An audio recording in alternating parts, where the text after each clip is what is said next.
Please subscribe my YouTube channel, Global Reality Network. This story begins more than 5,000 years ago, along the banks of the mighty Nile River.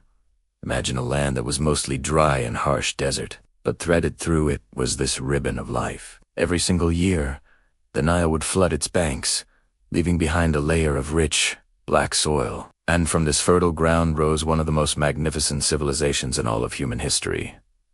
Untold. It was a land of towering stone temples, grand columns reaching for an endless blue sky. A kingdom ruled by gods, by kings, and by time itself. And in this incredible world, women held a place that many of us today would find truly surprising. You see, ancient Egyptian society was built on a core idea: balance.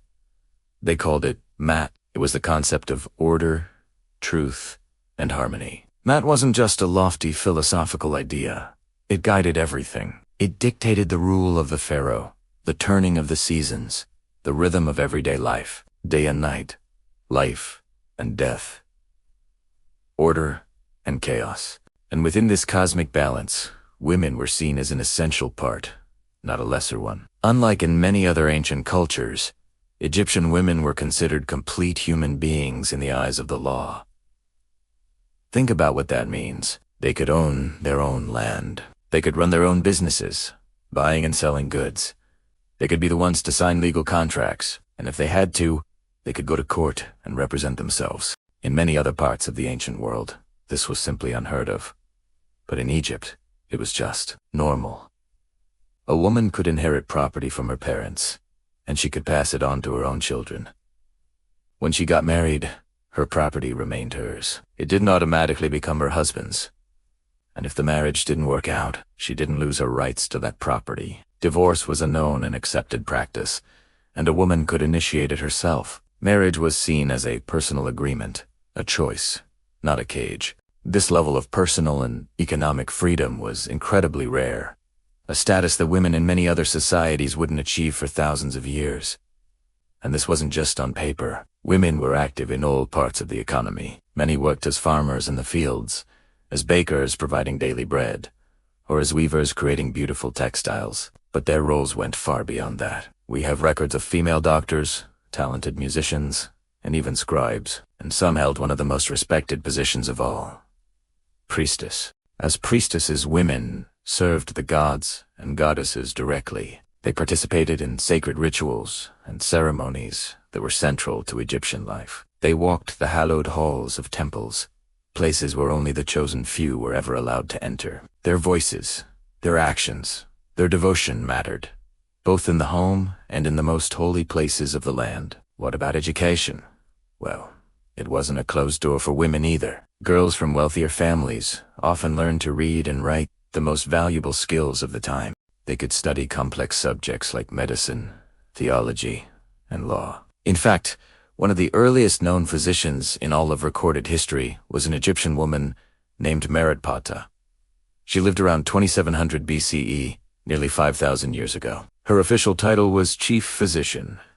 Her name and her status weren't lost to time. They were carved in stone at her son's tomb, a permanent record of her achievement. Women could also rise to the very pinnacle of power. They could rule Egypt itself, and not as regents for a young son, not as quiet advisors behind the throne, but as pharaohs in their own right. The most famous of these is probably Hatshepsut. She ruled for over 20 years during a period of great prosperity. She embraced all the symbols of kingship. She wore the traditional crown and even the false beard that signified a pharaoh's divine authority. She was a builder, commissioning magnificent temples and monuments that still stand today. She was a diplomat and a trader, sending expeditions to far-off lands that brought immense wealth back to Egypt. She didn't rule by brute force, but with political skill and a clear vision for her kingdom's future. And then, centuries later, came Cleopatra. She's often remembered through a very narrow, romanticized lens.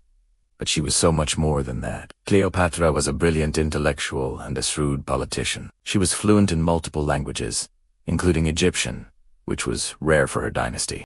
She understood the complex game of power being played across the Mediterranean. She fought fiercely to protect Egypt's independence from the ever-expanding Roman Empire, standing toe-to-toe with some of the most powerful men of her time. This respect for the feminine was also deeply embedded in their religion. The Egyptian pantheon was filled with powerful, revered, and sometimes feared goddesses. Isis was one of the most important deities of all. She was the goddess of magic, motherhood, and healing. In the central myth of Osiris, it is Isis who uses her power and determination to bring her murdered husband back from the dead, ensuring the succession of the throne. Then there was Hathor, the goddess of joy, love, music, and dance. And on the other side of the spectrum, you had Sekhmet, the lioness-headed goddess of war, destruction, and divine retribution. These goddesses weren't passive, gentle figures. They were dynamic, powerful forces of nature who shaped the world of gods and mortals alike. This cultural attitude is even visible in their art. If you look at statues and tomb paintings, you'll often see husbands and wives depicted standing side by side. Crucially, they are often shown as the same size. In Egyptian art, size equals importance. This wasn't an artistic accident. It was a deliberate choice. It was a visual statement of equality, carved in stone and painted on walls for eternity. Now, we shouldn't romanticize it into a perfect utopia. This world was not without its struggles. Life was hard for everyone. Childbirth was extremely dangerous, and many women died young. Social class was a huge factor. The life of a poor farming woman was vastly different from the life of a queen or a high priestess. There were still limits and expectations. But even with these challenges, ancient Egyptian women possessed a combination of legal rights, economic opportunities, and social standing that would vanish for many women in the centuries and millennia that followed. As Timor and Egypt changed, a series of foreign invasions and new rulers brought different cultures and laws. The Greeks, and later the Romans, took control. Their legal systems, which gave women far fewer rights, were gradually imposed on the land. Slowly but surely, the old traditions faded, and women lost many of the freedoms they had once taken for granted. In a strange twist, as history moved forward, the status of women in Egypt actually moved backward, and this leaves us with a fascinating mystery. How did a society from so long ago develop such a nuanced understanding of balance? How did it create a space for women to have a voice, to hold property, and to wield power, when so many of its contemporaries did not? The answers are still being uncovered, carved into temple walls, buried in the desert sand, and written on fragile papyrus scrolls. The story of ancient Egypt serves as a powerful reminder of a crucial truth. Progress is not always a straight, upward line. Wisdom isn't exclusive to the modern world. Sometimes, the most profound lessons come from the distant past. In the shadow of the pyramids, under the same sun that rose this morning, women once stood strong. They weren't waiting for permission to be seen. They weren't asking for the right to be heard. They were living as integral and valued members of a world that understood their worth. And that truth, even after thousands of years, still echoes through time. Thanks for watching. If you found this journey back in time interesting, don't forget to like, subscribe, and hit that notification bell for more stories from our incredible shared history.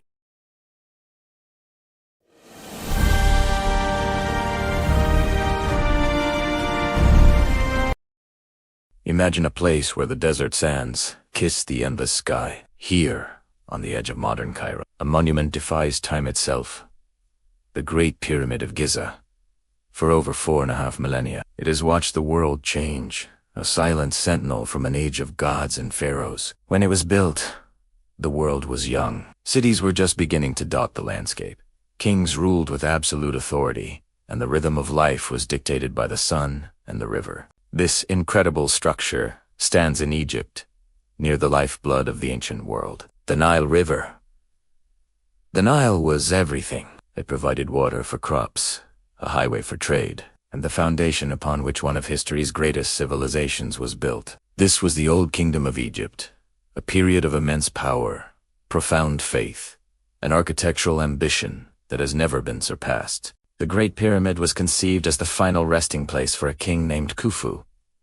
But Khufu was no ordinary ruler. Twice peopled, he was a pharaoh, a living god on earth. His destiny was not to simply die, but to ascend to the heavens and join the celestial gods. The pyramid was his launch pad, a stone vessel engineered to aid his spirit on its cosmic journey. In its prime, the pyramid was a breathtaking sight. It wasn't the sandy, weathered monument we see today.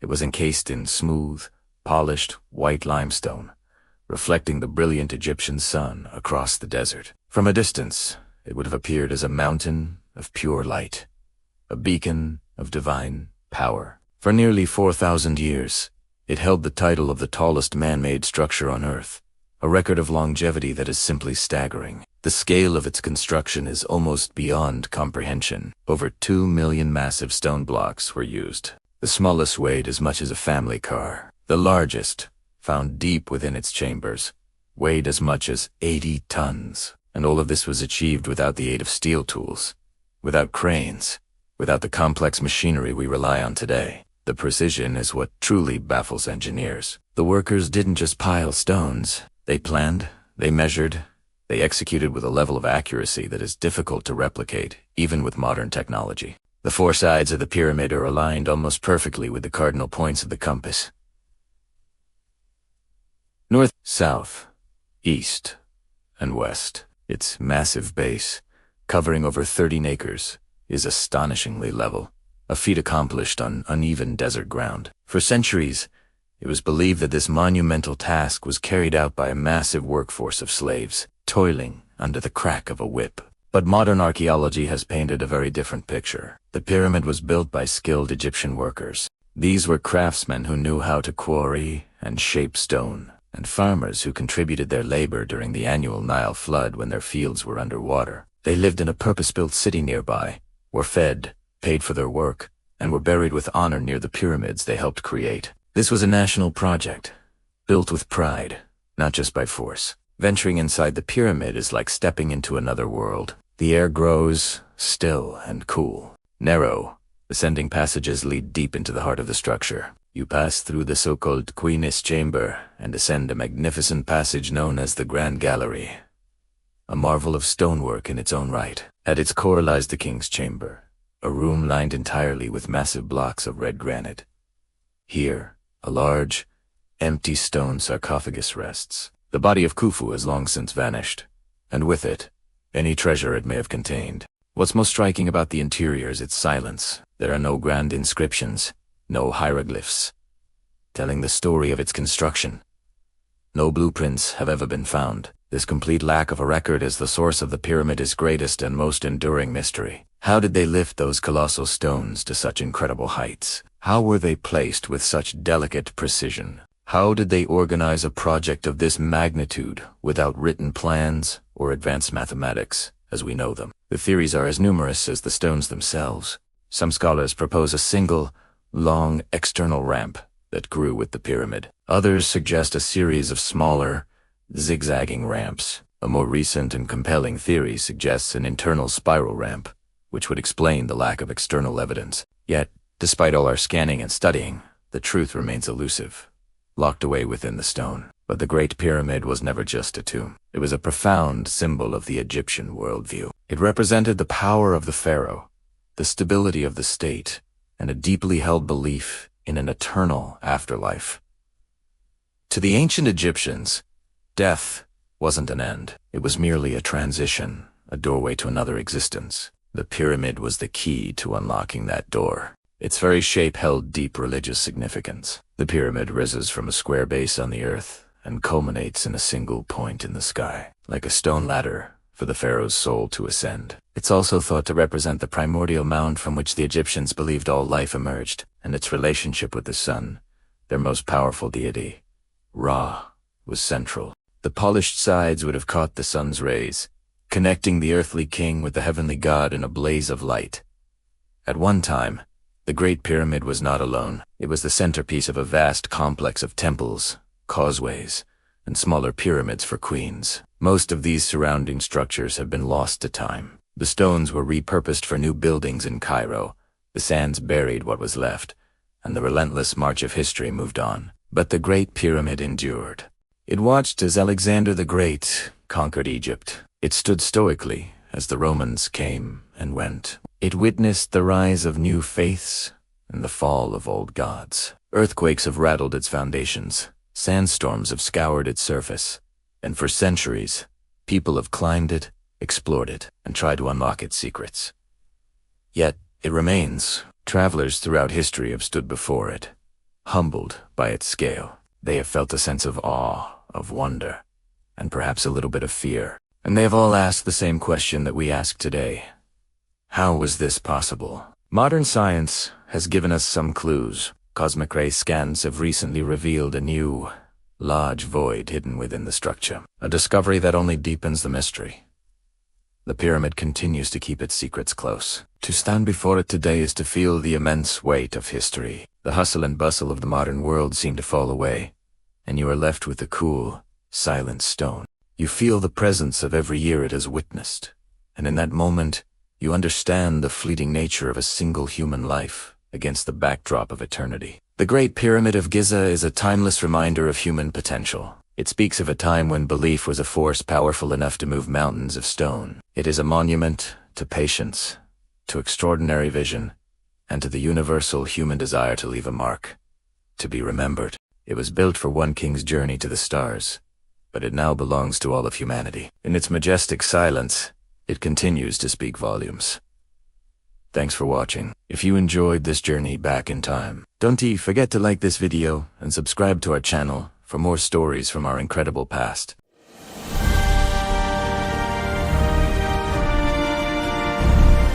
For more than 1,000 years, Constantinople stood as the most powerful city on earth, built between Europe and Asia. It was the bridge between civilizations, cultures, and religions. But by the 15th century, the empire inside those walls was dying weak, isolated, and alone. In 1451, a young ruler took the Ottoman throne. His name was Membi.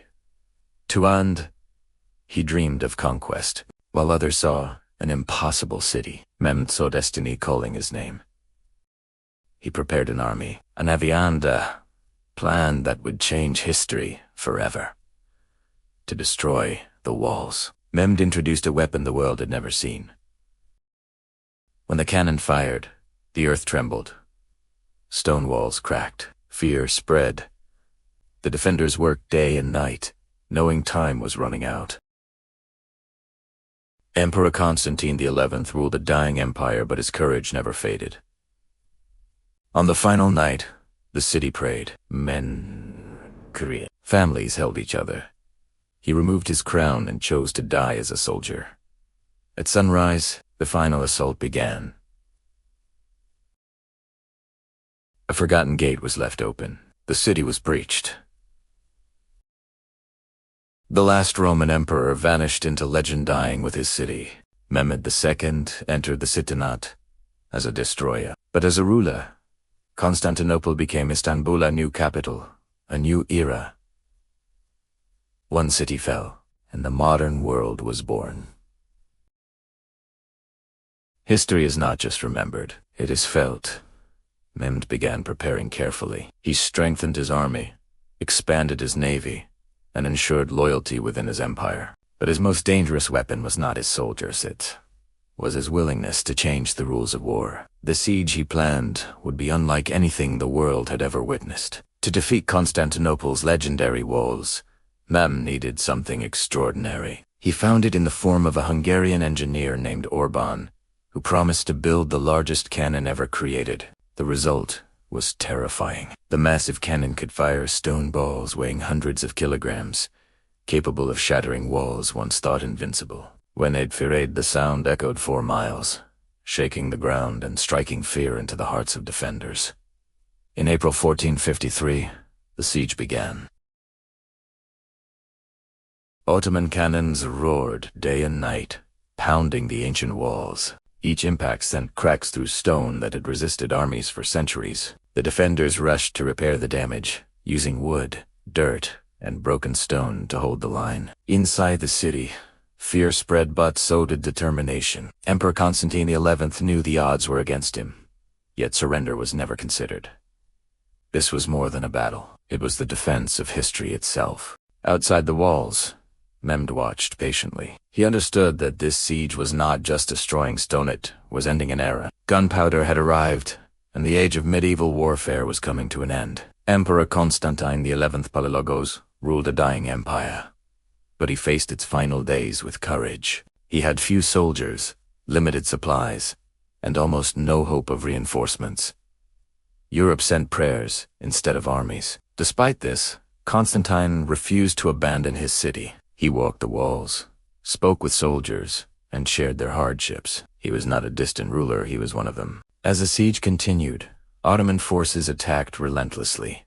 Tunnels were dug beneath the walls. Night assaults tested exhausted defenders. Food supplies dwindled, and morale was pushed to its limits. On the final night, May 28, 1453, the city gathered in prayer. Churches filled with people crying, confessing, and seeking forgiveness. Constantine attended one last religious service, then returned to the walls. According to witnesses, he addressed his soldiers, telling them he was ready to die with them for their faith and their city. He removed his imperial symbols and prepared to fight as an ordinary soldier. That night, an empire prepared to die with dignity. At dawn, on May 29, 1453, the final assault began. Ottoman forces attacked in waves, first irregular troops, then trained soldiers, and finally elite janissaries. Cannon fire tore open the weakened walls.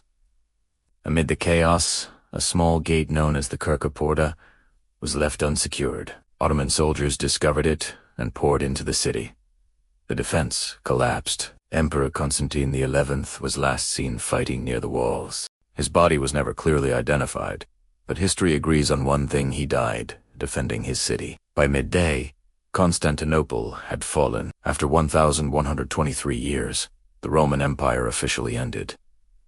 Mehmed II entered the city later that day. He allowed limited plunder, as was custom, but soon restored order. Standing inside the great Hagia Sophia, he declared Constantinople the new capital of the Ottoman Empire. The impossible city had fallen not to weakness, but to shine. The fall of Constantinople was not just the end of an empirate, it was the beginning of a new world. Scholars fled west, carrying ancient Greek and Roman knowledge that would fuel the European Renaissance. Trade routes shifted. Empires rose and fell differently from that moment forward. Mehmed II became known as Mehmed the Conqueror. Under his rule, the city was rebuilt and transformed into Istanbul, a center of culture, learning, and power. The Middle Ages quietly ended in 1453.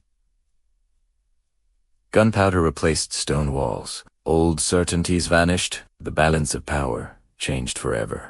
Today, Istanbul stands as a living monument to that moment in history, a city where past and present exist side by side. Churches, mosques, and markets whisper stories of faith, ambition, sacrifice, and destiny. The fall of Constantinople reminds us of a powerful truth. No city is eternal. No empire lasts forever. But history never forgets. In the opulent yet rigid world of Buckingham Palace, the British royal family has always projected an image of flawless perfection, a divine institution untouched by human frailty. But hidden beneath the crowns and ceremonies lies a profound secret twin that exposes the heartbreaking costs of maintaining that illusion. Picture a young prince, born into unimaginable privilege as the youngest son of King George V and Queen Mary, only to be quietly removed from history because his imperfections threaten the throne's untarnished reputation. This is the tragic tale of Prince John, affectionately called Joni, whose epilepsy and developmental challenges led to a systematic erasure from public view. As his condition emerged in childhood, the royals faced an impossible choice: reveal their vulnerability or protect the monarchy at all costs. They chose secrecy, isolating him to preserve national morale amid war and scandal. Why hide a beloved child? What fears drove such drastic measures? Drawing from declassified diaries, letters, and historical records, we'll uncover how one boy's short life revealed the monarchy's ruthless priorities. Join us as we reveal the prince they tried to erase and the lingering questions about compassion versus image in the House of Windsor. On July 12, 1905, at York Cottage on the Sandringham estate, Prince John Charles Francis entered the world during the reign of his grandfather, King Edward VII, the youngest of 6 children born to the then Prince and Princess of Wales later. King George V and Queen Mary, he was 6th in line to the throne. Christened in the Church of St. Mary Magdalene, Johnny was surrounded by siblings: Edward, Albert, Mary, Henry, and George. Family photos from those early years show a cherubic boy with bright eyes and a playful smile, fully integrated into royal life. He spent idyllic days in the nursery under Nanny Charlotte Lalabil, playing with his brothers and sister amid the vast estate's gardens. His parents, though formal, showed affection. George V was a devoted father, and Queen Mary encouraged closeness. Johnny appeared in public frequently, charming relatives at gatherings. The Edwardian era demanded royal perfection as symbols of empire, but in these innocent years, no one foresaw the shadows ahead. He was a happy, mischievous child, loved and visible, a true member of the Windsor dynasty before fate intervened. By age 4, around 1909, subtle changes appeared in Prince Johnny's behavior. Described as winsome and painfully slow, he showed developmental delays that puzzled his family. Then came the first epileptic seizure, terrifying event, in an era when epilepsy was misunderstood, often stigmatized as mental illness or a curse. Modern historians suggest he may also have had autism spectrum traits, evident in repetitive behaviors and social challenges. Queen Mary's private letters reveal her growing concern, calling him a dear little boy while fearing for his future. Society viewed such conditions harshly. Eugenics ideas influenced the aristocracy, raising alarms about tainted bloodlines. The royals hoped the seizures would lessen, as with some relatives, but they worsened. Johnny remained part of family life, appearing in portraits and events, but risks mounted. He missed his parents' 1911 coronation due to health fears, though cynics whispered it protected the image. Doctors offered little help. Epilepsy lacked effective treatments. This period marked the beginning of heartache, as love clashed with duty in a family bound by public expectation. As seizures increased and developmental issues became clearer, the royal family faced a painful crossroads by 1913. Prince Johnny, now 8, no longer appeared in official photographs or public events. To shield him from scrutiny and provide a calmer environment, he was moved to Wood Farm, a modest house on the Sandringham estate. This wasn't immediate banishment. He had been visible publicly until age 11, when his condition severely worsened. Devoted Nanny Lalabil accompanied him, becoming his primary caregiver and surrogate mother. Queen Mary broke tradition by inviting local children as playmates, ensuring companionship. Historical records show this as protective, not cruel, common for epileptics then, who often faced institutions. Wartime austerity and anti-German sentiment, leading to the Windsor name change, heightened pressures. Any weakness could undermine morale. Diaries indicate parental love persisted through visits. Yet, isolation began the erasure, prioritizing monarchy's strength over full inclusion. It was a mercy in harsh times, sparing Johnny judgment while heartbreaking for all. At Wood Farm, Prince Johnny found a peaceful, structured life away from palace rigors. Surrounded by gardens, he had his own plot tended with help. He spent days outdoors, planting flowers and playing. Lalabil provided unwavering care, reading to him and organizing gentle activities. He enjoyed toy soldiers, walks, and drives, with trusted staff like coachman Thomas Hever. Family visits continued. Siblings adored his playful spirit, and parents arrived regularly. Queen Alexandra maintained a special garden for him at Sandringham. Local children joined 4 games, offering rare friendship. Despite limitations, no formal school due to challenges, Johnny thrived in simplicity.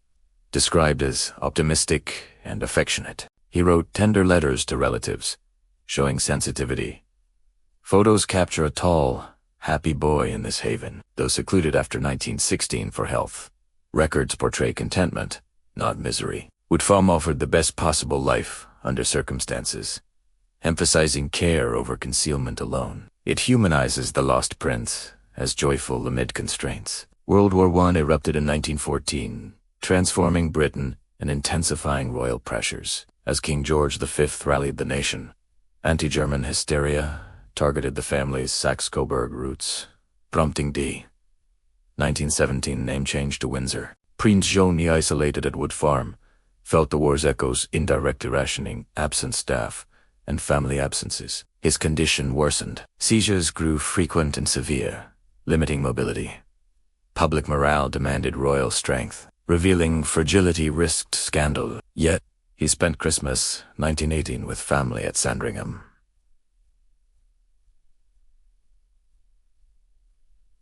A brief reunion, propaganda-painted enemies, cruelly mirroring societal stigma toward disabilities. Johnny's world shrank further, but Lala's devotion anchored him. Parallels emerged with cousin Tsarevich, Alexei's hemophilia in Russia, hidden differently amid revolution.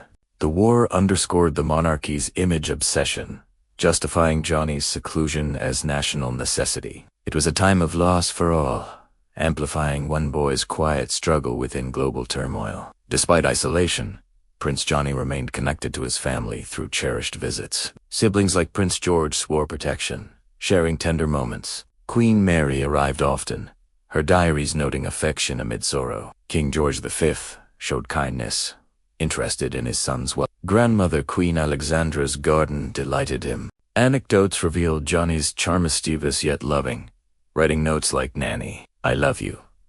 Local playmates brought joy, defying strict protocol.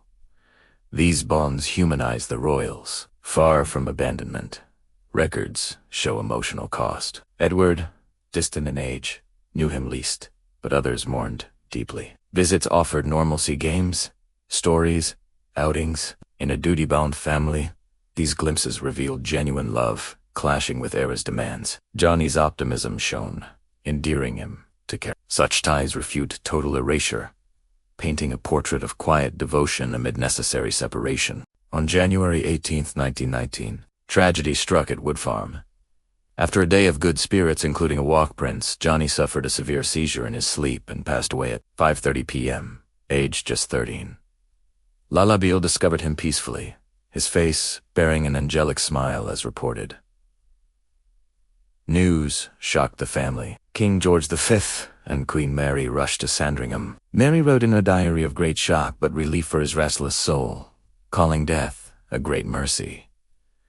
George echoed this privately. The funeral at St. Mary Magdalene Church was private yet heartfelt, attended by family and loyal staff. Locals mourned a beloved figure. Newspapers announced it briefly, first mentioning epilepsy publicly. Buried beside cousin Alexander John, his grave remained simple. This sudden end spared further suffering but left profound grief, marking the close of a short, challenged life. The announcement of Prince Johnny's death on January 20th, 1919, via newspapers like the Daily Mirror, was understated a curt obituary, downplaying his status. For the first time, epilepsy was publicly revealed, noting he passed with an angelic smile. Amid post-war grief, it blended into national mourning. No grand memorial, the private funeral reflected discretion. Queen Mary thanked staff faithfully, sharing sorrow, publicly yet restrained. The first break in the family circle is hard to bear.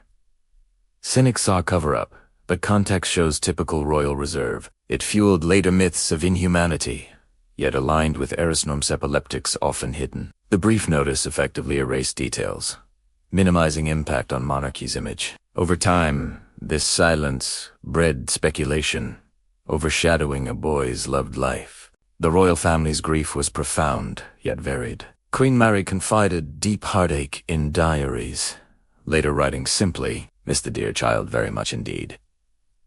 She inscribed books in memory of our dear little prince for companions. King George called it the greatest mercy possible, reflecting relief amid pain. Siblings mourned genuinely. George felt protective loss. However, eldest brother Edward, distant, viewed it coldly as a regrettable nuisance, calling Johnny more of an animal and private legislator, apologizing for insensitivity. Lala Beale kept his portrait lifelong, treasuring a note, "Nanny, I love you." Staff and locals grieved deeply. Mixed reactions highlight emotional complexity loved, tempered by duty and detachment. Far from heartless abandonment, records show sincere sorrow, humanizing a family navigating stigma and loss in public glare.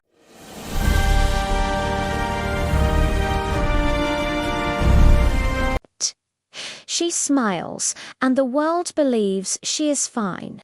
It's a gentle, polite, practiced smile. It shows up at family gatherings, in classrooms, at weddings, and in all the small moments of her daily life. It's the smile people expect from her, the one that keeps the questions away. But this smile isn't happiness. It's protection. Behind it, there's a constant awareness of how she must appear, calm, respectful, grateful. She learned early on that emotions, especially the difficult ones, are best managed quietly. Anger feels dangerous. Sadness feels inconvenient. So she smiles. Not because she wants to deceive, but because she wants peace. Because explaining herself would take too much energy. Because being misunderstood hurts more than staying silent. Over time, that smile becomes a habit. It becomes a mask she forgets to take off even when she's alone. And slowly, she starts to confuse this survival with strength. She lives between worlds, between her faith and her culture, between tradition and modern life. At home, the expectations are clear, but outside, the possibilities feel endless, yet so distant. She watches other girls speak freely, choose boldly, and express themselves without fear. And she wonders why that same freedom feels so complicated for her. She loves her faith. It gives her grounding, meaning, and connection. But sometimes the way her faith is presented to her feels heavy, more like a set of restrictions than a source of guidance. She asks herself questions she rarely says out loud. Who am I allowed to be? Where do my choices begin? Where do they end? This internal conflict creates confusion, not rebellion. She doesn't want to reject her roots. She simply wants space to breathe within them. Living between worlds has taught her how to adapt, but it has also taught her to be silent. And the cost of that silence slowly grows. From a young age, responsibility found her. Not gently, but firmly. She was expected to understand before she was allowed to question, to behave before she fully knew herself. Maturity was praised, but her childhood was shortened. She learned how to carry expectations without dropping them. Be the good daughter, be the example, be careful.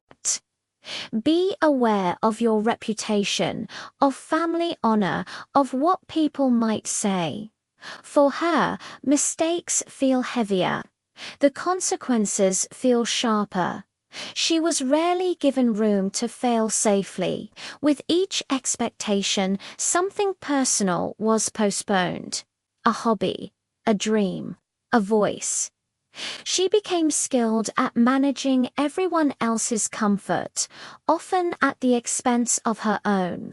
And while everyone saw her as dependable, few noticed just how tired she had become. Islam speaks of mercy, balance, and dignity. But she often heard only rules. Rules that weren't explained.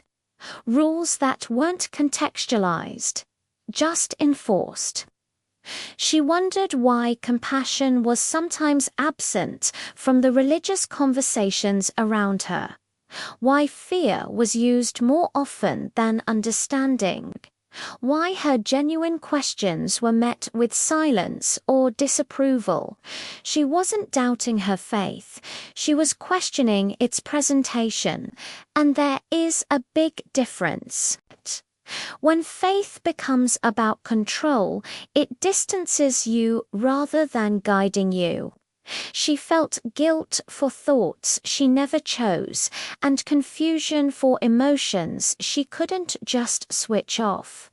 She longed for a version of faith that felt safe, one that allowed for growth, learning, and humanity, one that saw her as a believer, not a burden. She dreams quietly, dreams of education, of independence, of finding her purpose. Nothing extreme, nothing rebellious. Yet even these simple dreams can feel risky. Success invites attention. Independence invites scrutiny. Visibility invites judgment. So she learned to limit her ambitions, not because she lacked talent, but because she feared the consequences of standing out. Being too confident felt unsafe. Being too ambitious felt inappropriate. So she started to negotiate with herself. Smaller dreams, safer goals. Over time, she even started doubting whether her dreams were valid to begin with, whether wanting more for herself made her ungrateful. And the quiet breaking continued. She is surrounded by people, but she feels unseen. Conversations stay on the surface. Feelings are filtered.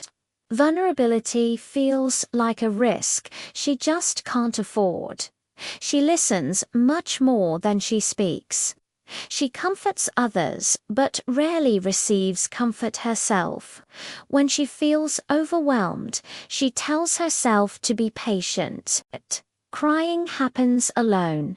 Pain becomes a routine. She convinced herself that this is normal, that everyone else must feel the same way, that her emotions just aren't serious enough to deserve attention. But loneliness doesn't disappear just because it's silent. It settles deeper, shaping how she sees herself and the world around her. People call her strong. She accepts the compliment, but it feels heavy. For her, strength has always meant endurance. It has meant tolerating discomfort. It has meant silence. But now, she's beginning to wonder if survival is being mistaken for strength, if resilience is being demanded of her rather than supported within her. True strength, she realizes, shouldn't require you to constantly erase yourself. It shouldn't demand that you suffer in silence. She isn't weak. She is exhausted. And acknowledging that feels like the first honest thing she has allowed herself to do in a very long time. Speaking up feels dangerous. Not because she has nothing to say, but because she has too much. She fears disappointing her family. She fears being misunderstood. She fears being labeled ungrateful or rebellious. So she edits herself. She softens her words. She delays conversations, always waiting for the right time, which rarely ever comes. Her voice stays inside, growing heavier with each unspoken truth. And while silence keeps the peace externally, it creates a storm within. But resistance doesn't always look loud. Sometimes it's choosing to pursue your education. Sometimes it's setting a small boundary. Sometimes it's simply allowing yourself to think differently. She starts finding small ways to honor herself, reading books she's curious about, learning new things, reflecting on her own feelings, choosing to be kind to herself. These quiet acts don't change everything overnight, but they keep her from disappearing completely. Hope also begins quietly. She starts reconnecting with her faith, but on her own terms, through learning, through reflection, through compassion. She discovers that faith was never meant to erase her voice. It was meant to protect her dignity. This realization doesn't solve everything, but it gives her clarity, and clarity brings a sense of calm. She starts seeing herself not as a problem to be managed, but as a person worthy of respect. Healing is slow, it's uneven, and sometimes it's painful.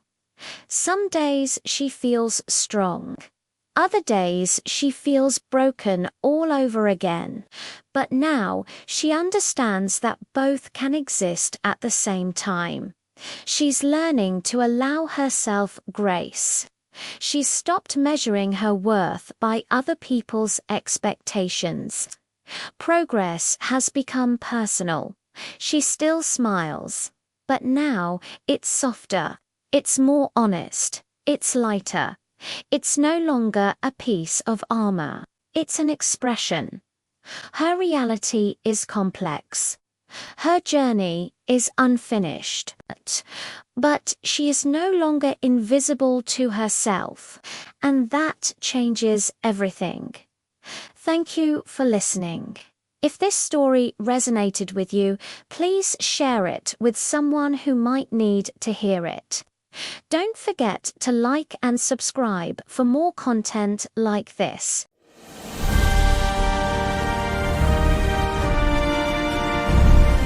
In ancient Egypt, sound was never random. Every tone, rhythm, and vibration carried meaning. Long before written musical theory existed, Egyptians believed sound was a fundamental force of the universe, capable of shaping reality itself. Creation myths even described the world beginning with a divine utterance, a sacred vibration that brought order out of chaos. Music was deeply woven into daily life, temples, and state rituals.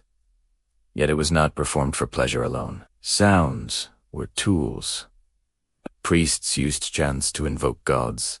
Musicians played rhythms to restore balance, and silence was treated as a dangerous absence rather than peace. Walls of temples and tombs were built thick and precise, allowing echoes to linger and amplify human voices. The Egyptians understood that sound could affect the body and mind. Low tones calmed, repetitive rhythms focused attention, and harmonies created emotional shifts. This knowledge was passed orally, guarded by priesthoods, and never written down. What we call music today was, to them, a science of vibration. At the center of this sonic universe stood sacred architecture. Corridors, chambers, and halls were aligned not only with stars and seasons, but with sound itself. Egypt was listening to something deeper than melody.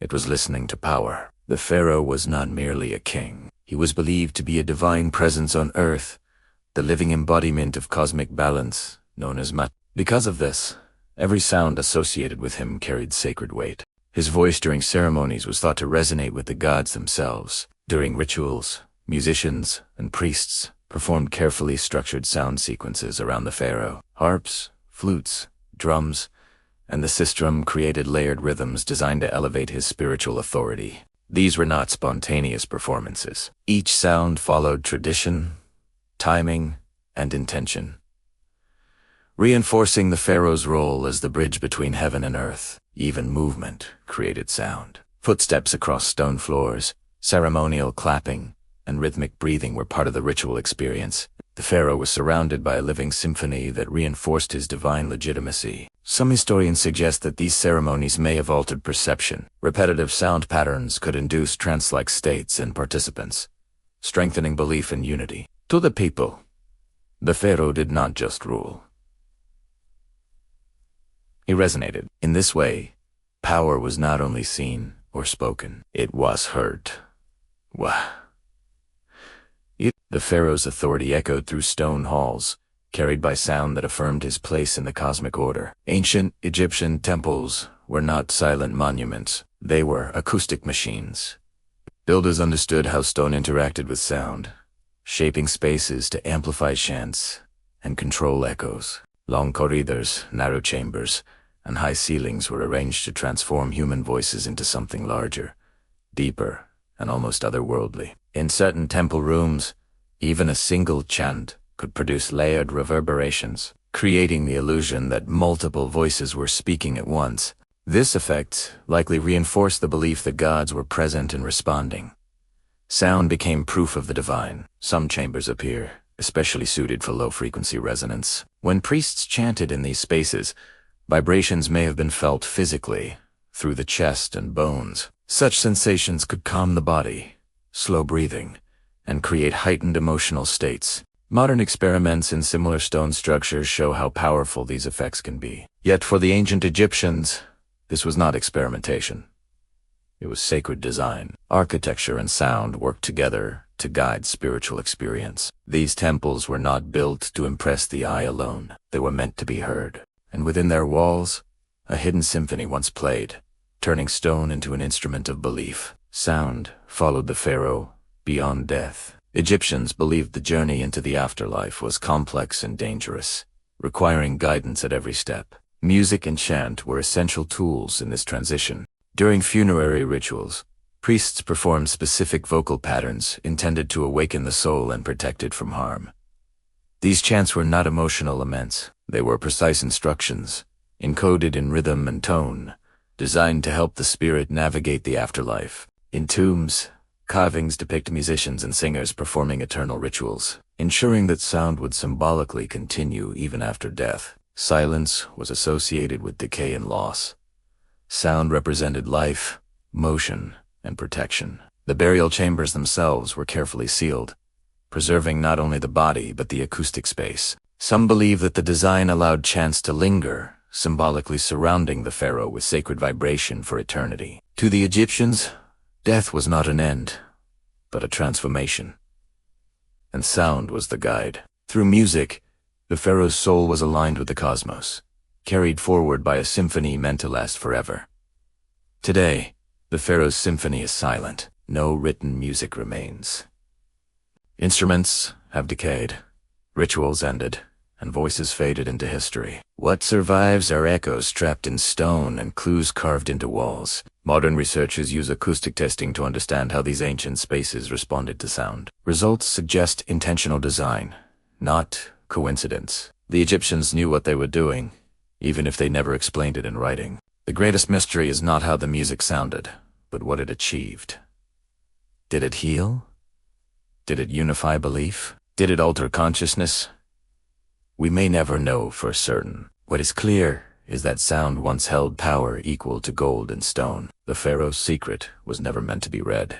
It was meant to be experienced. And somewhere between vibration and silence, a forgotten symphony still waits to be heard. The red-hot iron left a perfect mark on bare skin. A circle burned deep, stamped with the initials of an owner, placed carefully on the left thigh where no tunic could ever hide it. The girl did not scream. She had no tears left. At her feet, the marble floor of the Athenian agora darkened with fresh blood. Just a few steps away, free citizens celebrated the triumphs of democracy. It was the year 430 BCE, the golden age of Athens. That mark was not the punishment of a criminal. It was a brand of ownership. She was 12 years old, bought for less money than the price of a loaf of barley bread. They say the body does not lie, and in classical Athens, the bodies of thousands of women told a story philosophers chose not to write. A story of a system that turned human flesh into property, sexual violence into law, and suffering into public revenue. A system so disturbing that Athens buried it in silence, written into law, taxed by the state, and avoided by the men who spoke endlessly about virtue. While Socrates spoke of virtue in shaded gardens, while Pericles praised equality before the law, while playwrights wrote tragedies about honor and human dignity, a few streets away, the most organized and legally protected trade in female bodies in the ancient world operated in full daylight. And the most disturbing part wasn't that it existed, it was that no one questioned it. This is not the story of a queen or a fallen princess. It is the story of thousands of nameless women whose broken bodies financed the glory of Athens, whose pain paid for its temples, its theaters, and its democracy. To understand how the cradle of freedom became a hell for half its population, we have to descend into the parts of history philosophy books never wanted you to see. To understand how sexual slavery became normal in Athens, we have to move backward in time to the 6th century BCE, when the reforms of Solon laid the foundations of what would later be celebrated as democracy. These reforms are remembered as acts of liberation. Debt slavery among citizens was abolished. Political participation was widened. Law replaced blood feuds. For free Athenian men, Solon's reforms represented justice, balance, and order. But hidden inside those reforms was a fatal contradiction. The freedom of some citizens was built directly on the total enslavement of others. Solon's laws carefully defined who counted as a person under the law, and who did not. Rights were expanded, but only inward.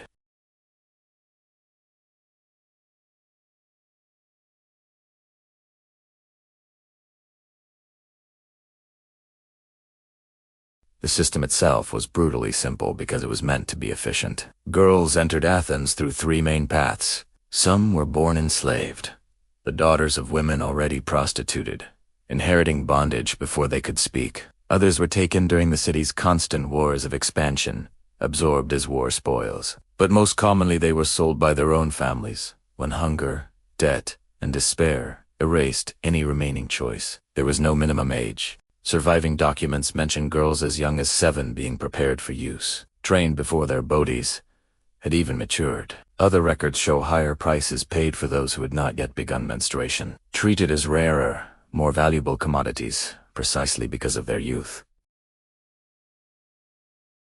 Specialized workshops where human beings were sorted like livestock, bodies were examined, teeth, skin, posture, and obedience were assessed, but every one of them, without exception, was branded with hot iron.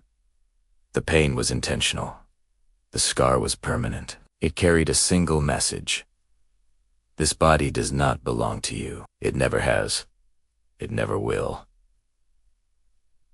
Their owners did not call them women. They called them andropoda, men's feet, a term that reduced human beings to walking tools. Under Solon's law, killing a sexual slave carried the same penalty as destroying a plow, a fine paid to the owner for damaged property. The Athenian state did not merely tolerate this trade, it organized it.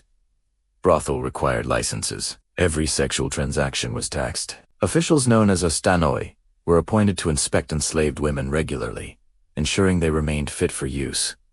These inspections were not moral judgments, they were quality control.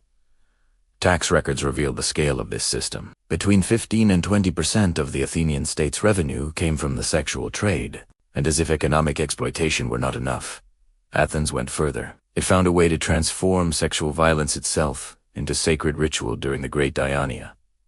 The festivals honoring Dionysus, god of wine and fertility. Enslaved women were not merely used during these celebrations. They were offered as living sacrifices in ceremonies that lasted entire days and turned a collective violation into divine worship. The system did not operate alone. It pulled nearly every layer of Athenian society into its machinery, not as passive observers, but as active participants. Slaves built and repaired the brothel, cleaning blood from stone floors before dawn. Artisans forged locks, shackles, and restraint devices designed for repeated use. Physicians performed abortions and treated venereal diseases, not to heal, but to return bodies to circulation. The law protected this system with precision. Owners and clients were insulated from consequence, while any attempted resistance was criminalized. Yet, the law also imposed disturbing protections for the enslaved themselves, exposing the system's true logic. It was forbidden to permanently injure them without the owner's consent. It was forbidden to kill them without compensation. All of this unfolded while the greatest philosophers in human history debated justice, virtue, and the good life just meters away from markets selling human bodies. Socrates taught that wisdom began with acknowledging ignorance, yet never publicly challenged a system that reduced half the population to instruments of use. Most did not live beyond 25. Their bodies destroyed by years of repeated violence, untreated disease, forced abortions with crude instruments, and the psychological damage of an existence reduced to function simply stopped resisting. There were no cemeteries for sex slaves, no funeral rites, no mourning families, no names carved in stone. Pregnant women carrying children conceived by unknown clients gave birth in the same rooms where they worked on the same floors under the same roofs. There was no separation between birth and bondage. Life began already assigned a price. The same laws that fiercely protected the sexual virtue of citizen women simultaneously legitimized the sexual enslavement of everyone else. Desire itself was not condemned. It was redirected downward. The Parthenon, eternal symbol of Greek beauty and wisdom, had been financed in part through taxes levied on their pain.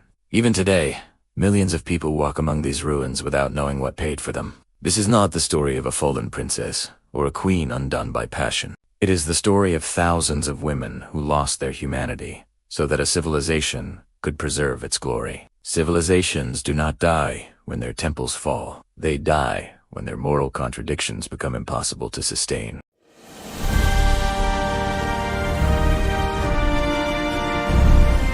Saudi millionaire wealth often begins long before business skill enters the picture. Family position, early access to land, and proximity to authority shape opportunity from the start. Oil wealth did not spread evenly. It concentrated quickly among those already connected. Over generations, this created a closed circle where wealth reproduced itself. The system looks stable, legal, and orderly, but it quietly rewards access over ability. For those inside, success feels natural. For those outside, entry is nearly impossible. The darker reality is not theft or crime, but a structure where advantage is inherited so smoothly that it no longer appears unfair. It simply becomes normal. In this environment, access replaces competition. Entire industries depend on approvals, licenses, and sponsorships that are invisible to the public. Once granted, growth is protected. Rivals are filtered out before competition even begins. Failure rarely carries lasting consequences, because connections soften the impact. This removes the pressure that normally forces accountability. Over time, success feels guaranteed. When risk disappears, ethics quietly shift. Decisions feel safer, bolder, and less restrained. Power does not need to break rules when the rules already favor it. This is how influence becomes permanent without ever being announced. Many Saudi millionaires choose invisibility over fame. Their names stay hidden behind companies, representatives, and legal layers. Unlike public billionaires, they avoid attention completely.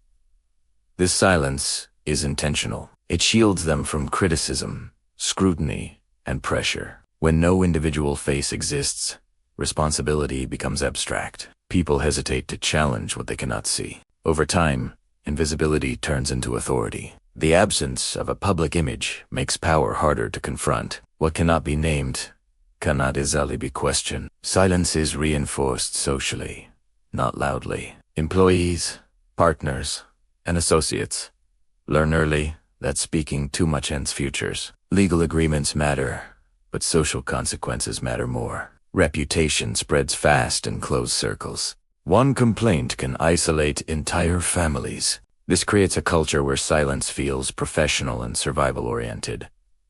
People do not see themselves as victims. They see quiet obedience as intelligence. Over time, truth becomes optional. What matters is alignment, not honesty. Justice in elite circles rarely looks like justice in public courts. Disputes are handled privately through negotiation and compensation. Outcomes protect image, not truth. When one side controls money, time, and connections, fairness becomes flexible. Problems are resolved efficiently, quietly, and without record. This creates a belief that consequences can always be managed. Over years, entitlement grows. The system functions smoothly, but its cost remains hidden beneath efficiency and discretion. Public image and private life often exist in separate worlds. At home, there is discipline, tradition, and moral authority. Abroad, there is freedom purchased through distance. Luxury properties, private travel, and hidden lifestyles remain out of sight. This separation removes guilt. Home becomes performance. Elsewhere becomes release. The contradiction is not accidental.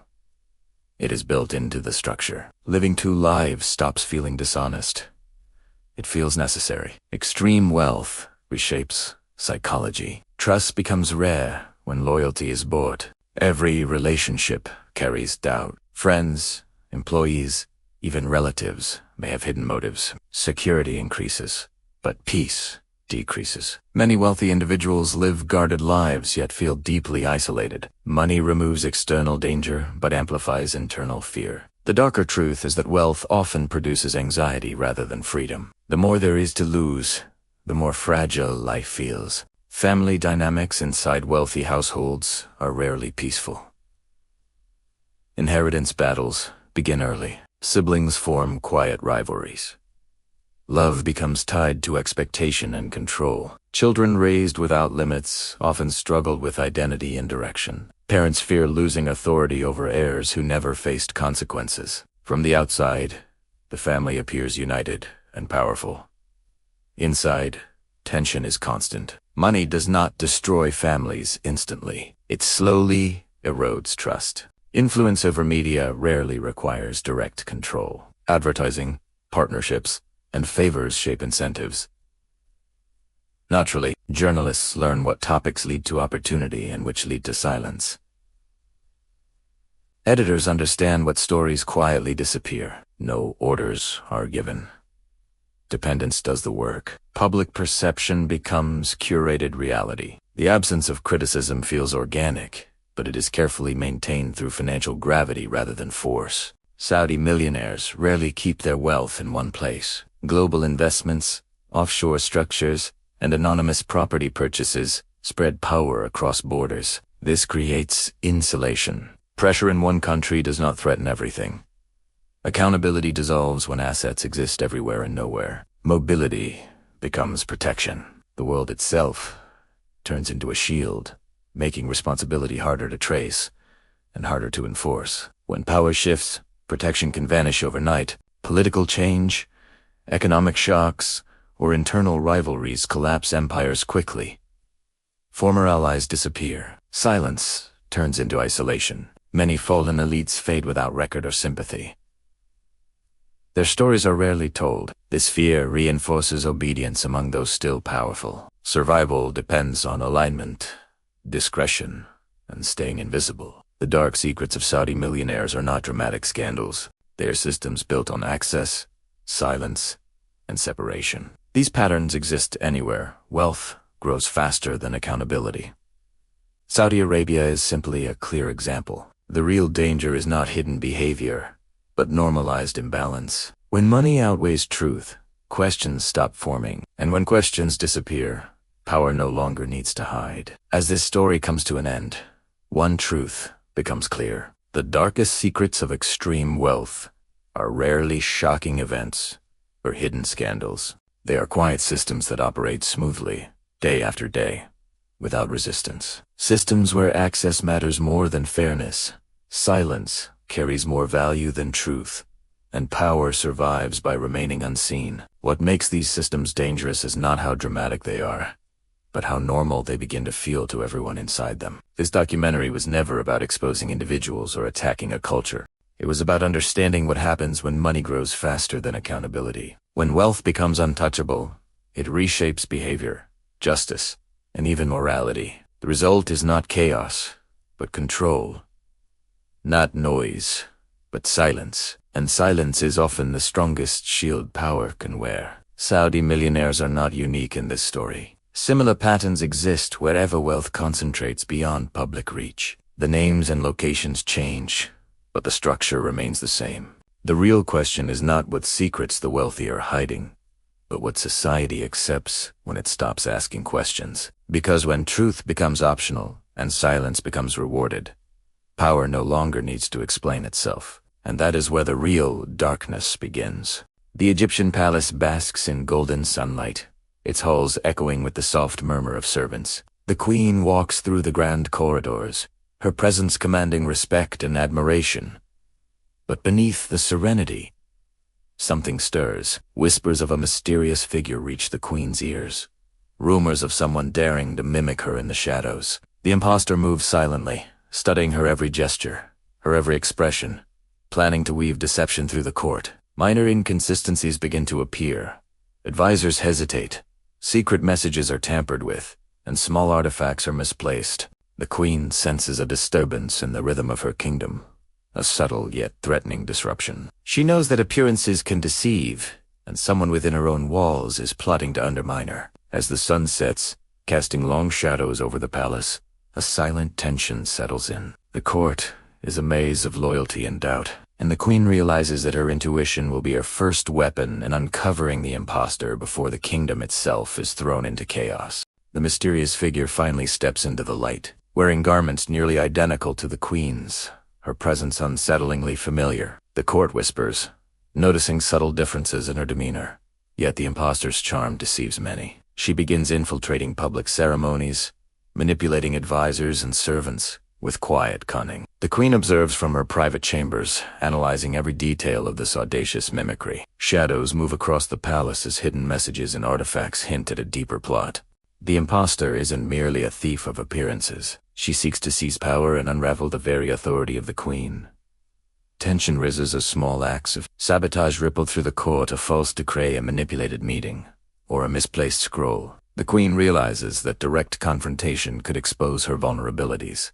Yet patience and strategy are key. By tracing the impostor's subtle mistakes and deciphering cryptic signs, she begins to map out a plan. The stage is set for a battle of wits, where intelligence, intuition, and courage will determine the fate of the throne. In the palace's hidden chambers, the queen examines artifacts imbued with ancient magic, seeking guidance. Each relic, each symbol, holds clues about who could dare challenge her reign. Meanwhile, the impostor subtly spreads distrust among advisors, planting seeds of uncertainty in every corner. Courtiers whispering corridors, unsure whom to trust, while the queen moves like a shadow, observing and listening. Hidden messages, secret passages, and coded symbols reveal the impostor's movements. The queen deciphers patterns in stolen scrolls, discovering that the impostor seeks not only the throne but access to sacred treasures that could amplify her power. The tension escalates as the palace becomes a chessboard of strategy,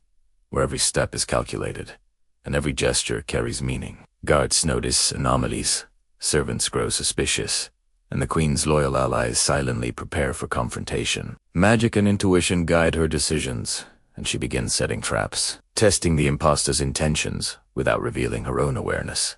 In this delicate game of power, knowledge becomes the ultimate weapon, and the queen understands that uncovering the truth requires patience, cunning, and unyielding resolve. The impostor grows bolder, appearing at public ceremonies, imitating the queen with unnerving precision. Advisors begin to falter under her subtle influence, questioning past decisions and spreading doubt. Rumors swirl through the court, and fear threatens to destabilize the kingdom. Yet the queen remains calm, observing every misstep and every gesture. Secretly, she tests the impostor, planting traps and watching reactions. A stolen artifact leads to a carefully laid trap, revealing the impostor's hidden intentions. Palace corridors become scenes of whispered confrontations, coded warnings, intense encounters. Magic subtly pulses through the queen's artifacts, helping her see beyond mere appearances. The impostor, confident in her deceit, does not notice the queen's silent preparations. Each act of manipulation only strengthens the queen's resolve, sharpening her strategy for the inevitable confrontation.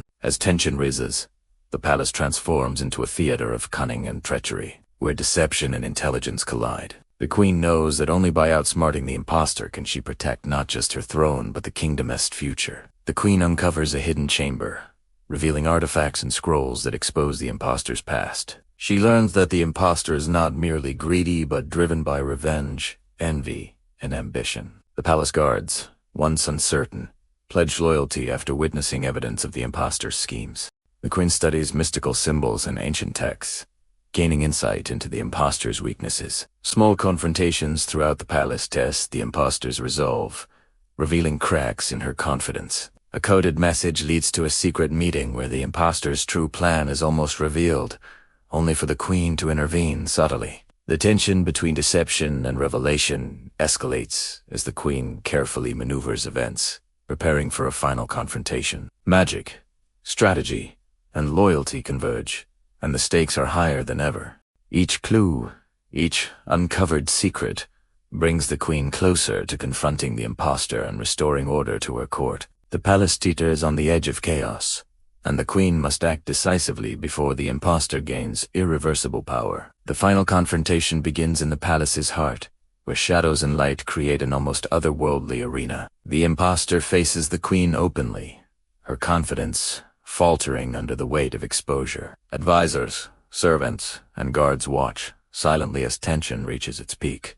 The queen employs strategy, intelligence, and subtle magical artifacts to counter the impostor's every move. Every gesture, every word is a test of cunning and resolve. The impostor attempts manipulation and illusions, but the queen anticipates and counters, demonstrating her unmatched wisdom and authority. The palace becomes a stage of suspense, with dramatic visuals of chases, narrowly avoided traps, and tense standoffs. The confrontation blends physical action with mental battles, highlighting both the queen's resilience and the impostor's desperation. Each moment builds toward a climactic revelation, as the queen finally exposes the impostor's deception, securing her position and restoring stability to the kingdom. With the impostor defeated, the queen restores order to her palace. Loyal advisors and servants breathe a sigh of relief as the kingdom. Public ceremonies celebrate the queen's victory,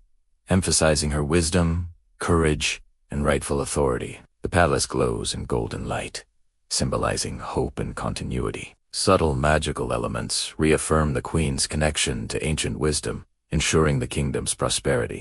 The impostor is exiled or imprisoned, serving as a cautionary tale of ambition and deceit. The queen's actions reinforce the values of loyalty, vigilance, and intelligence, reminding all that true leadership requires not just power but insight and courage. As tension fades, the queen reflects on the trials faced and lessons learned. Her rule, strengthened by the confrontation, shines brighter than before, ensuring the stability of her kingdom and the enduring legacy of her reign. The sun rises over the palace, casting a golden glow across the Nile and the city beyond. The queen walks through her restored halls, her steps measured and confident, reflecting on the challenges overcome. Magic subtly hums through the artifacts, a reminder of the mystical forces that aid those who serve with wisdom. The kingdom thrives, but vigilance remains. The story of the impostor serves as a lasting lesson about deception and ambition. The queen's legacy is not just in her victory, but in her ability to see through shadows,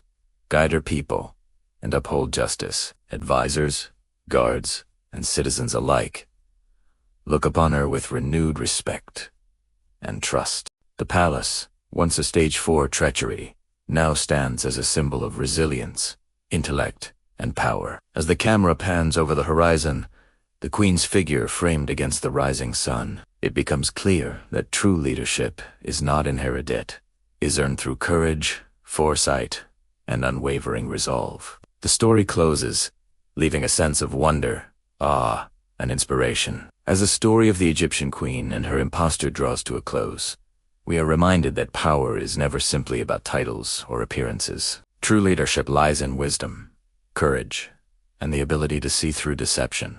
The queen's resilience preserved not only her throne, but the legacy of her kingdom, showing that vigilance and insight are as vital as strength. In every shadowed corridor, in every whispered secret, she proved that intelligence and strategy can overcome even the most cunning of threats. Her victory restores order, but it also serves as a timeless lesson. In a world where appearances can deceive, it is character, knowledge, and resolve that define a true ruler. The palace stands restored, a symbol of endurance and justice, while the tale of ambition, betrayal, and triumph echoes through the ages. As we leave this story behind, we carry with us the reminder that greatness is forged not by chance, but by the courage to face threats with clarity, the wisdom to discern truth from illusion, and the strength to protect what truly matters. The legacy of the queen endures, inspiring all who dare to lead with integrity. Every ancient civilization had a dark side, and human sacrifices were one of the most shocking. The Aztecs, for example, offered thousands of lives to appease their gods. But it wasn't just the Aztecs. The Mayans, Incas, and even Mesopotamians practiced similar rituals. The shocking part, these sacrifices weren't purely religious. They were also tools of political control, instilling fear and maintaining power over the population. Ancient civilizations developed technologies that still baffle modern science. Take the Greek Antikythera mechanism, a 2,000-year-old astronomical calculator. or the precise construction of the Egyptian pyramids. What's truly shocking is that some of these inventions were deliberately hidden. Scholars suggest that revealing such advanced knowledge to the public could have shifted the balance of power. One of history's most intriguing mysteries is the disappearance of entire civilizations. Cities like Harappa and Mohenjo-daro vanished, leaving little trace. Legends like Atlantis have fascinated generations. Archaeologists have found some evidence, yet many discoveries are kept secret. Were these civilizations wiped out by natural disasters, or is there a darker reason behind their disappearance? Egyptian pharaohs' tombs are famous for the so-called curse of the pharaohs. Ancient civilizations designed elaborate traps and warnings to protect their tombs. After King Tutankhamun's tomb was opened, several scientists and explorers mysteriously died, fueling legends of curses. But was it superstition, or did these tombs hold secrets beyond our understanding? The dark side of power has existed in every era. From the Roman Empire to Chinese dynasties and Egyptian pharaohs, conspiracies, betrayals, and secret assassinations were common. These wherein tomato rumors, ancient inscriptions reveal rulers taking extreme measures to protect their kingdoms and maintain control. History was often written by those who survived the game of power. Ancient medicine was advanced, but also shocking. Trepanation, or drilling holes in the skull, was used as a healing method, sometimes with fatal consequences. Alchemy and experimental medicines were kept secret, accessible only to the elite. The dark side of healing shows that knowledge has always been a form of power. Secret societies existed to control knowledge and power. From Egyptian priesthoods to Greek mystery schools, these groups held advanced knowledge of astronomy, medicine, and philosophy. Ordinary people were excluded from these secrets, and even today, many ancient records remain undiscovered, hidden away from the world. These dark secrets aren't just historical curiosities. They teach us about the dangers of power, fear, and hidden knowledge. By understanding how the past misused power, we can recognize similar patterns in today's society. History reminds us that unchecked power and secret knowledge can be destructive if left unchallenged. Dark secrets of ancient civilizations will always fascinate us. We have only scratched the surface, yet the mysteries of the past continue to intrigue. If you found this video shocking and the opening, like, share, and subscribe to Global Reality Network for more hidden truths. We'll uncover more secrets in the next video. The night in Thailand begins quietly, almost gently, as the last traces of sunlight fade from the sky. The air remains warm, carrying the scent of food, flowers, and city life. Lights slowly appear, one by one, not rushing, as if the country is stretching before a long evening. This moment feels intimate, like the night is being prepared just for you. Streets reflect glowing colors, motorbikes pass softly, and conversations float through open windows. Thailand does not switch to night, it melts into it. There is anticipation in the atmosphere, a promise that something beautiful is about to unfold. As darkness deepens, the cities transform into living art. Bangkok shines with towering buildings and endless lights, while coastal towns glow with softer tones near the sea. Rooftop lounges overlook endless skylines, and below them small streets pulse with life. People gather not in a rush, but with purpose, to enjoy, to connect, to exist in the moment. The night feels balanced, energetic, yet calm. Every corner offers a different mood, a different story, and the sense that the night has many layers waiting to be discovered. The beauty of Thailand's night is inseparable from its people. Locals move with confidence and ease, especially the women, whose presence feels graceful and natural. Their style is elegant without being excessive, their expressions calm yet expressive. Beauty here is not about perfection but about comfort in one's own skin. Under the soft glow of street lights, smiles feel genuine and welcoming. This quiet charm becomes one of the strongest memories of the night, leaving a lasting impression that feels honest and real. Night markets come alive like open-air festivals. Rows of lights illuminate food stalls, handmade crafts, and small cafes filled with laughter. The aroma of grilled dishes mixes with sweet desserts, pulling people closer without effort. Friends gather, couples wander slowly, and travelers pause just to watch. These markets are not just places to eat or shop. They are social spaces where the night feels shared. Time slows here, allowing moments to stretch and memories to form naturally. Music becomes the heartbeat of the night. Live bands play softly in bars.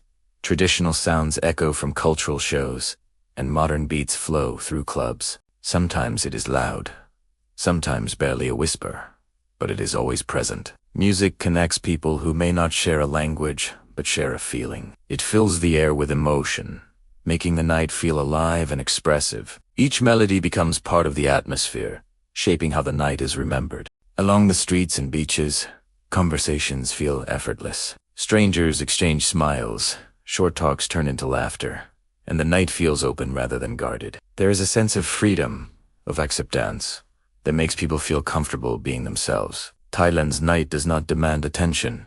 It earns it quietly. The warmth of human connection becomes as memorable as the lights and music, creating a feeling of belonging even for those far from home. As hours pass, the night refuses to fade. Some areas soften and grow quiet, while others grow brighter and more energetic. The rhythm changes, but never stops. Cafes remain open, lights continue to glow, and the atmosphere holds steady. The night feels endless, as if it exists outside normal time. This balance between calm and excitement is what makes Thailand's night so captivating. When the sky finally hints at morning, the magic does not disappear. It lingers in memories, in emotions, in the feeling of having experienced something genuine. Thailand's night leaves behind warmth, beauty, and a sense of calm wonder. It is not just a memory of lights and people, but a feeling that stays long after the night is gone. As the night slowly gives way to morning, Thailand does not say goodbye. The lights may soften and the music may fade, but the feeling remains. What makes this night unforgettable is not just the glowing streets or the beauty you witnessed, but the emotion woven through every moment. The calm smiles, the shared laughter, the quiet confidence, and the warmth of human connection all come together in a way that feels deeply real. Thailand's night teaches you to slow down, to feel, and to simply exist in the moment. It shows that beauty is not only seen, it is experienced through atmosphere, culture, and presence. Long after the night ends, the memories stay alive, echoing in your mind like a familiar song. This is the beautiful night of Thailand, a place where the darkness shines, and where every night leaves a story worth remembering. Before pyramids touched the sky, before hieroglyphs were carved into stone, sound already shaped Egyptian life. Music was believed to be born with creation itself. The Egyptians thought the universe began with vibration, a divine voice cutting order out of chaos. Every note played on earth was seen as an echo of that first cosmic sound. This belief made music sacred from the very beginning. It was not entertainment. It was alignment. When musicians played, they were not performing for an audience, but participating in the balance of the universe. Even silence had meaning, marking moments when sound was too powerful to be released. This mindset shaped how Egyptians listened, played, and respected music. It explains why their civilization invested so deeply in sound without ever writing it down. Music lived through memory, ritual, and repetition. It flowed from generation to generation like breath, never frozen on paper. What mattered was not preservation, but presence. The symphony of ancient Egypt existed only when it was played, heard, and felt. Once the moment passed, it returned to the gods, leaving behind only echoes in stone and art. Music surrounded Egyptians from birth to death. Children learned rhythm through work songs and clapping patterns. Farmers timed their movements to chants during planting and harvest. Boatmen sang to synchronize their rowing on the Nile. These everyday sounds formed the foundation of Egyptian musical understanding. Rhythm came before melody, and repetition created stability. Simple patterns reinforced community and cooperation. Over time, these rhythms evolved into more complex, ceremonial music. What began in daily life moved naturally into temples and palaces. There was no sharp divide between sacred and ordinary sound. Everything belonged to the same sonic world. This constant exposure trained the ear and the body. Egyptians did not just hear music. They lived inside it. This explains why music could later be used to guide emotions, induce a trance, and command attention during rituals. The people already understood its language. By the time someone entered a temple ceremony, their body already recognized the pulse. Music did not surprise them. It carried them. Ancient Egyptian instruments were designed with intention, not decoration alone. The sistrum, a sacred rattle made of metal, was believed to calm angry gods and repel chaos. Harps were curved like the horizon, symbolizing rebirth and the rising sun. Flutes carried breath, the essence of life itself. Drums echoed the heartbeat, grounding rituals in the physical body. Each instrument had a role, a sound, and a spiritual purpose. Materials mattered. Wood, leather, metal, and bone were chosen for both acoustic and symbolic reasons. These instruments were not mass-produced. Many were custom-made for temples or royal use. Some were buried with their owners, suggesting music was needed even in the afterlife. When played together, these instruments created layered textures rather than complex melodies. The result was immersive sound, filling spaces with vibration rather than tune. It was less about listening closely and more about being surrounded. Inside temples, music became architecture. Sound interacted with stone, columns, and enclosed chambers. Slow rhythms allowed echoes to stretch and overlap. Chanting priests used repetition to blur time and focus the mind. This was intentional. The goal was transformation, not performance. Participants were meant to feel removed from the ordinary world. Music guided this transition. Priestesses played and sang as intermediaries between humans and gods.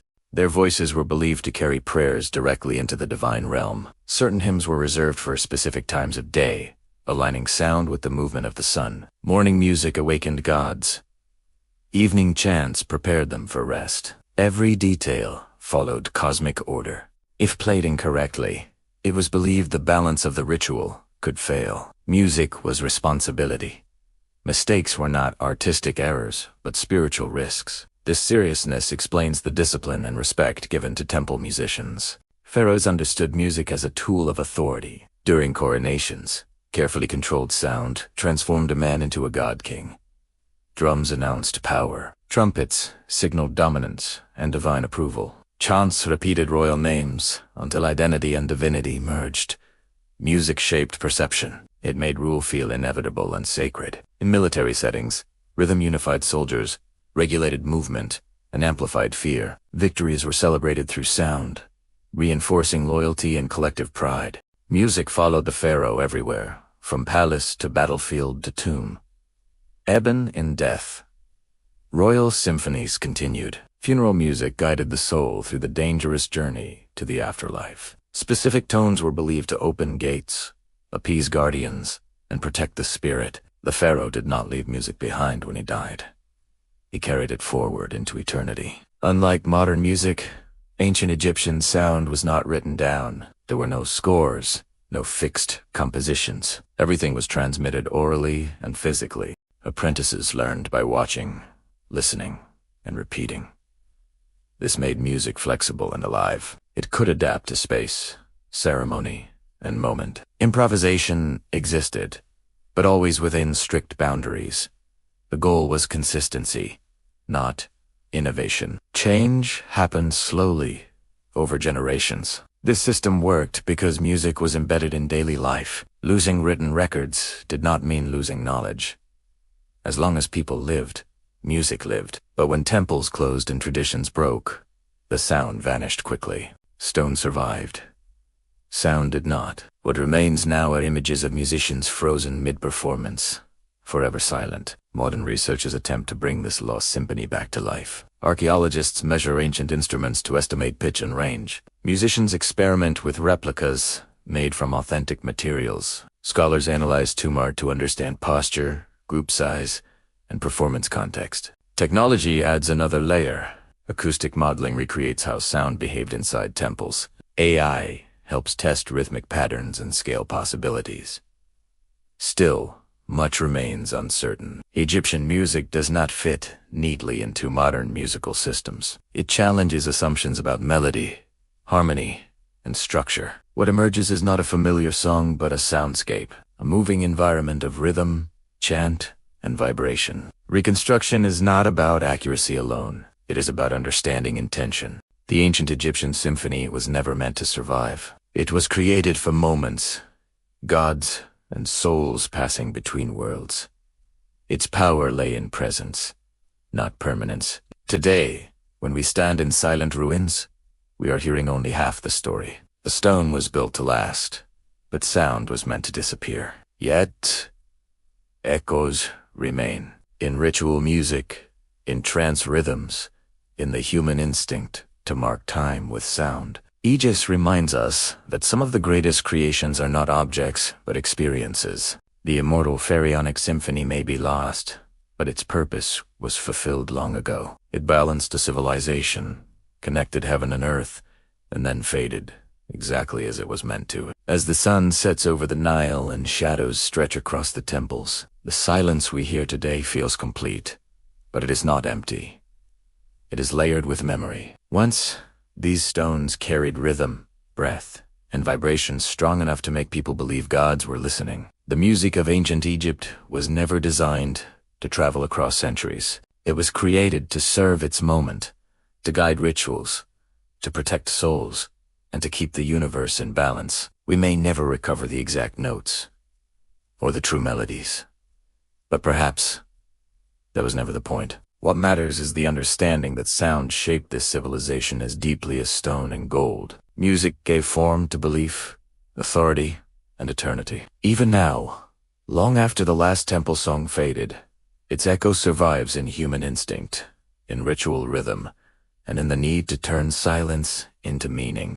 The immortal pharaonic symphony was not lost. It was completed. And in the quiet of these ruins, if we listen carefully, we are not hearing absence. We are hearing the end of a sacred performance that was never meant to be replayed. Before pyramids touched the sky, before hieroglyphs were carved into stone, sound already shaped Egyptian life. Music was believed to be born with creation itself. The Egyptians thought the universe began with vibration, a divine voice cutting order out of chaos. Every note played on earth was seen as an echo of that first cosmic sound. This belief made music sacred from the very beginning.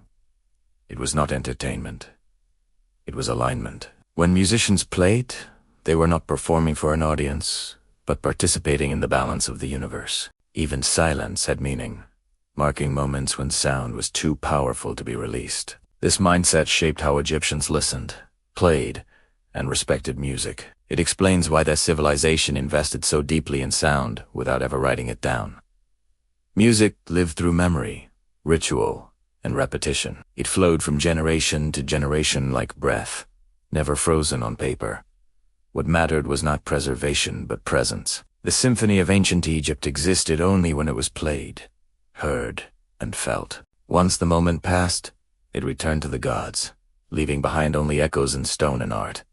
Music surrounded Egyptians from birth to death. Children learned rhythm through work songs and clapping patterns. Farmers timed their movements to chants during planting and harvest. Boatmen sang to synchronize their rowing on the Nile. These everyday sounds formed the foundation of Egyptian musical understanding. Rhythm came before melody, and repetition created stability. Simple patterns reinforced community and cooperation. Over time, these rhythms evolved into more complex, ceremonial music. What began in daily life moved naturally into temples and palaces. There was no sharp divide between sacred and ordinary sound. Everything belonged to the same sonic world. This constant exposure trained the ear and the body. Egyptians did not just hear music. They lived inside it. This explains why music could later be used to guide emotions, induce a trance, and command attention during rituals. The people already understood its language. By the time someone entered a temple ceremony, their body already recognized the pulse. Music did not surprise them. It carried them. Ancient Egyptian instruments were designed with intention, not decoration alone. The sistrum, a sacred rattle made of metal, was believed to calm angry gods and repel chaos. Harps were curved like the horizon, symbolizing rebirth and the rising sun. Flutes carried breath, the essence of life itself. Drums echoed the heartbeat, grounding rituals in the physical body. Each instrument had a role, a sound, and a spiritual purpose. Materials mattered. Wood, leather, metal, and bone were chosen for both acoustic and symbolic reasons. These instruments were not mass-produced. Many were custom-made for temples or royal use. Some were buried with their owners, suggesting music was needed even in the afterlife. When played together, these instruments created layered textures rather than complex melodies. The result was immersive sound, filling spaces with vibration rather than tune. It was less about listening closely and more about being surrounded. Inside temples, music became architecture. Sound interacted with stone, columns, and enclosed chambers. Slow rhythms allowed echoes to stretch and overlap. Chanting priests used repetition to blur time and focus the mind. This was intentional. The goal was transformation, not performance. Participants were meant to feel removed from the ordinary world. Music guided this transition. Priestesses played and sang as intermediaries between humans and gods. Their voices were believed to carry prayers directly into the divine realm. Certain hymns were reserved for specific times of day, aligning sound with the movement of the sun. Morning music awakened gods. Evening chants prepared them for rest. Every detail followed cosmic order. If played incorrectly, it was believed the balance of the ritual could fail. Music was responsibility. Mistakes were not artistic errors, but spiritual risks. This seriousness explains the discipline and respect given to temple musicians. Pharaohs understood music as a tool of authority. During coronations, carefully controlled sound transformed a man into a god-king. Drums announced power. Trumpets signaled dominance and divine approval. Chants repeated royal names until identity and divinity merged. Music shaped perception. It made rule feel inevitable and sacred. In military settings, rhythm unified soldiers, regulated movement, and amplified fear. Victories were celebrated through sound, reinforcing loyalty and collective pride. Music followed the pharaoh everywhere, from palace to battlefield to tomb. Eben in death. Royal symphonies continued. Funeral music guided the soul through the dangerous journey to the afterlife. Specific tones were believed to open gates, appease guardians, and protect the spirit. The pharaoh did not leave music behind when he died. He carried it forward into eternity. Unlike modern music, ancient Egyptian sound was not written down. There were no scores, no fixed compositions. Everything was transmitted orally and physically. Apprentices learned by watching, listening, and repeating. This made music flexible and alive. It could adapt to space, ceremony, and moment. Improvisation existed, but always within strict boundaries. The goal was consistency, not innovation. Change happened slowly, over generations. This system worked because music was embedded in daily life. Losing written records did not mean losing knowledge. As long as people lived, music lived. But when temples closed and traditions broke, the sound vanished quickly. Stone survived. Sound did not. What remains now are images of musicians frozen mid-performance, forever silent. Modern researchers attempt to bring this lost symphony back to life. Archaeologists measure ancient instruments to estimate pitch and range. Musicians experiment with replicas made from authentic materials. Scholars analyze tomb art to understand posture, group size, and performance context. Technology adds another layer. Acoustic modeling recreates how sound behaved inside temples. AI helps test rhythmic patterns and scale possibilities. Still, much remains uncertain. Egyptian music does not fit neatly into modern musical systems. It challenges assumptions about melody, harmony, and structure. What emerges is not a familiar song but a soundscape, a moving environment of rhythm, chant, and vibration. Reconstruction is not about accuracy alone. It is about understanding intention. The ancient Egyptian symphony was never meant to survive. It was created for moments, gods and souls passing between worlds. Its power lay in presence, not permanence. Today, when we stand in silent ruins, we are hearing only half the story. The stone was built to last, but sound was meant to disappear. Yet, echoes remain. In ritual music, in trance rhythms, in the human instinct to mark time with sound. Aegis reminds us that some of the greatest creations are not objects, but experiences. The immortal pharaonic symphony may be lost, but its purpose was fulfilled long ago. It balanced a civilization, connected heaven and earth, and then faded, exactly as it was meant to. As the sun sets over the Nile and shadows stretch across the temples, the silence we hear today feels complete, but it is not empty.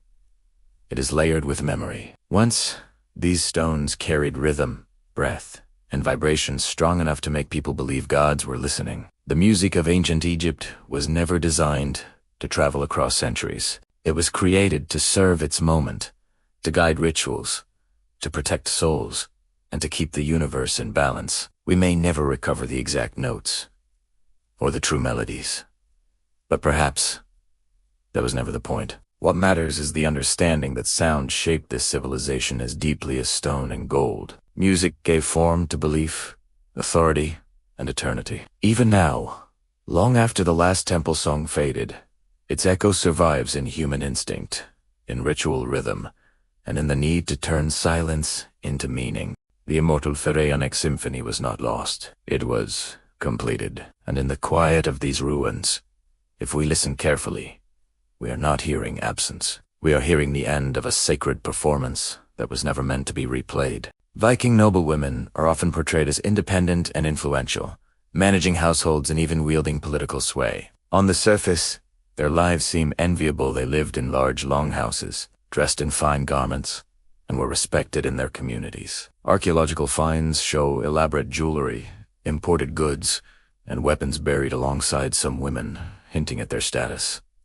But appearances can be deceiving. Beneath this veneer of wealth and power lay a rigid societal structure that strictly limited women's autonomy. Even those born into privilege were bound by rules designed to serve male-dominated hierarchy. Wealth and status offered protection, but not freedom. Noble women were expected to maintain family honor, manage estates, and secure the clan's future through strategic marriages. Their influence was conditional, tied to their usefulness in maintaining alliances and producing heirs. Any deviation from expected roles could lead to social ostracism or worse. In essence, power for Viking women was a double-edged sword.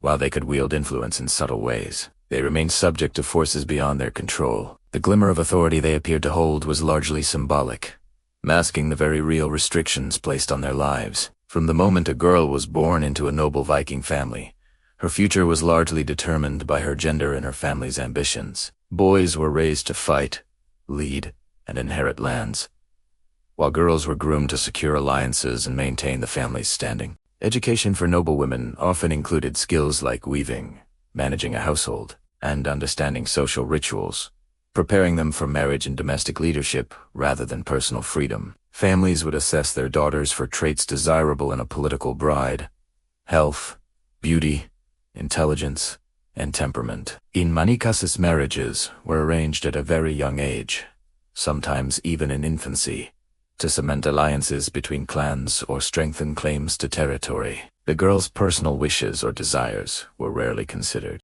Stories from sagas reveal instances of daughters being sent to distant lands to marry men they had never met, entering households where they had no friends or family to support them. The pressure to conform from such a young age shaped the identity and expectations of these women, teaching obedience, patience, and resilience. By understanding the constraints of their early life, we can see how societal systems began shaping their futures long before they reached adulthood. For noblewomen, marriage was rarely about love or personal choice. It was a strategic tool to consolidate power, secure alliances, and ensure the continuation of family wealth. Fathers and male relatives arranged unions that could bring together powerful clans or settle disputes between rivals. A woman's consent was secondary. Her value lay in her ability to strengthen her family's position. Once married, she moved into her husband's household, often leaving behind her home, friends, and familiar surroundings. This transition could be difficult, as she had to navigate the new family's expectations and political dynamics.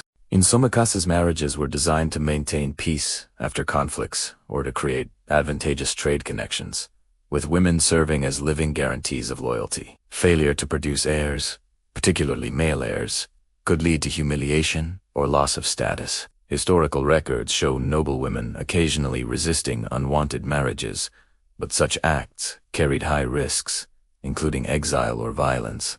The reality of arranged marriages highlights the paradox of nobility.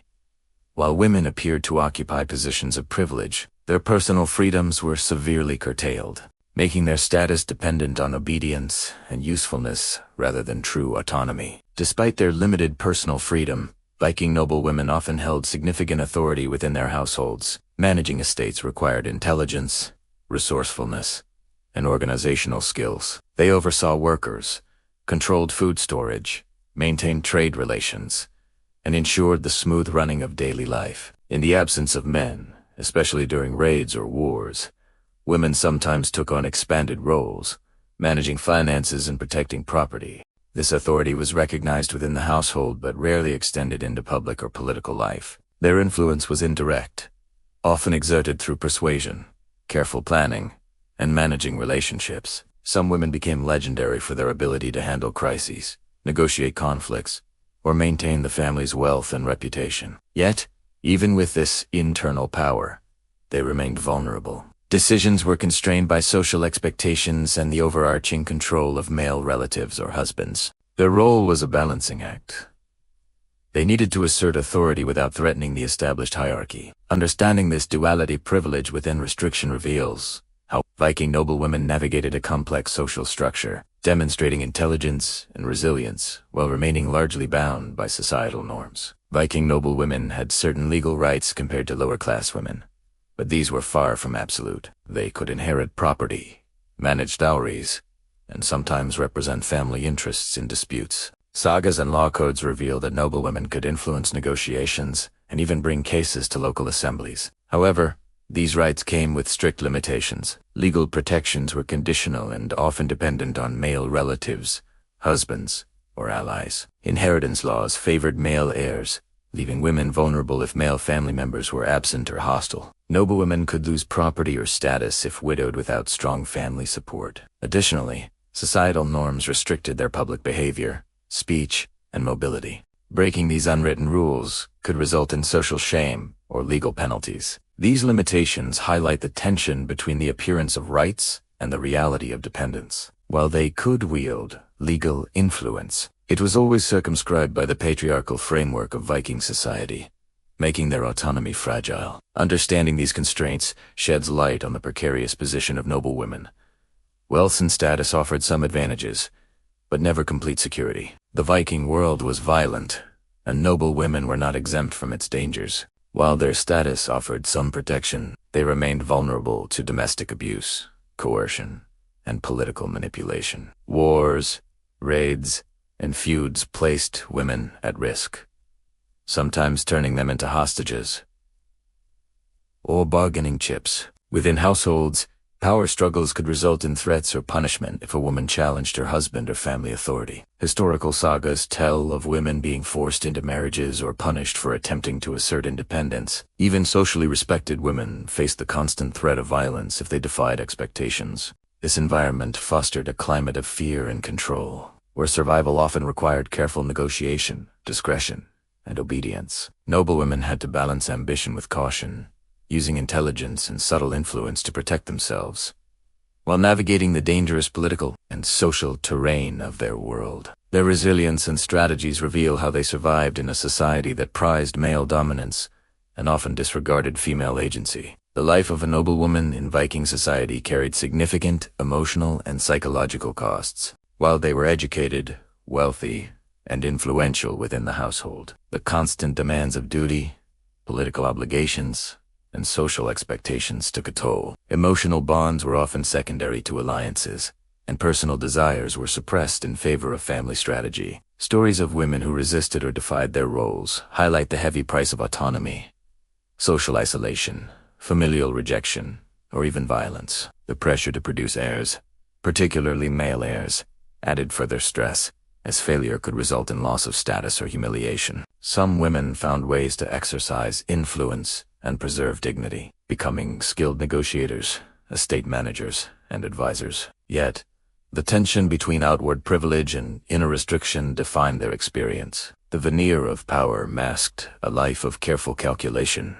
compromise, and endurance. Understanding these personal costs provides a fuller picture of the human experience behind Viking nobility, revealing the resilience, intelligence, and courage required to navigate such a constrained and often dangerous world. Today, Viking noblewomen are often romanticized as strong, independent figures, thanks in part to popular media and heroic sagas. While some did achieve remarkable feats and left traces of influence, these stories can obscure the harsh realities of their lives. Historical evidence shows that behind the public image of wealth and status lay limited autonomy, political manipulation, and constant pressure to conform. Recognizing this complexity allows us to challenge myths about equality and freedom in Viking society. By examining their legal rights, household authority, marital obligations, and vulnerabilities, we gain a nuanced understanding of how noblewomen navigated power and restriction. Their legacy is one of resilience and adaptation in a patriarchal system that often denied them true independence. These women shaped their families and societies, even within the constraints imposed upon them. Reflecting on their lives invites us to reconsider assumptions about power, gender, and privilege in history, showing that nobility was never simply a guarantee of safety, respect, or freedom. Through this lens, we honor both their struggles and their remarkable strength. As we look back on the lives of Viking noblewomen, it becomes clear that wealth and status did not always equal freedom or safety. Behind the long houses, fine garments, and outward appearances of influence lay a world shaped by obligation, control, and constant pressure to conform. These women navigated marriages as political tools, managed households with intelligence and skill, and endured threats and limitations imposed by a male-dominated society. Their stories reveal a side of history often hidden from viewer world, where resilience and courage were essential for survival.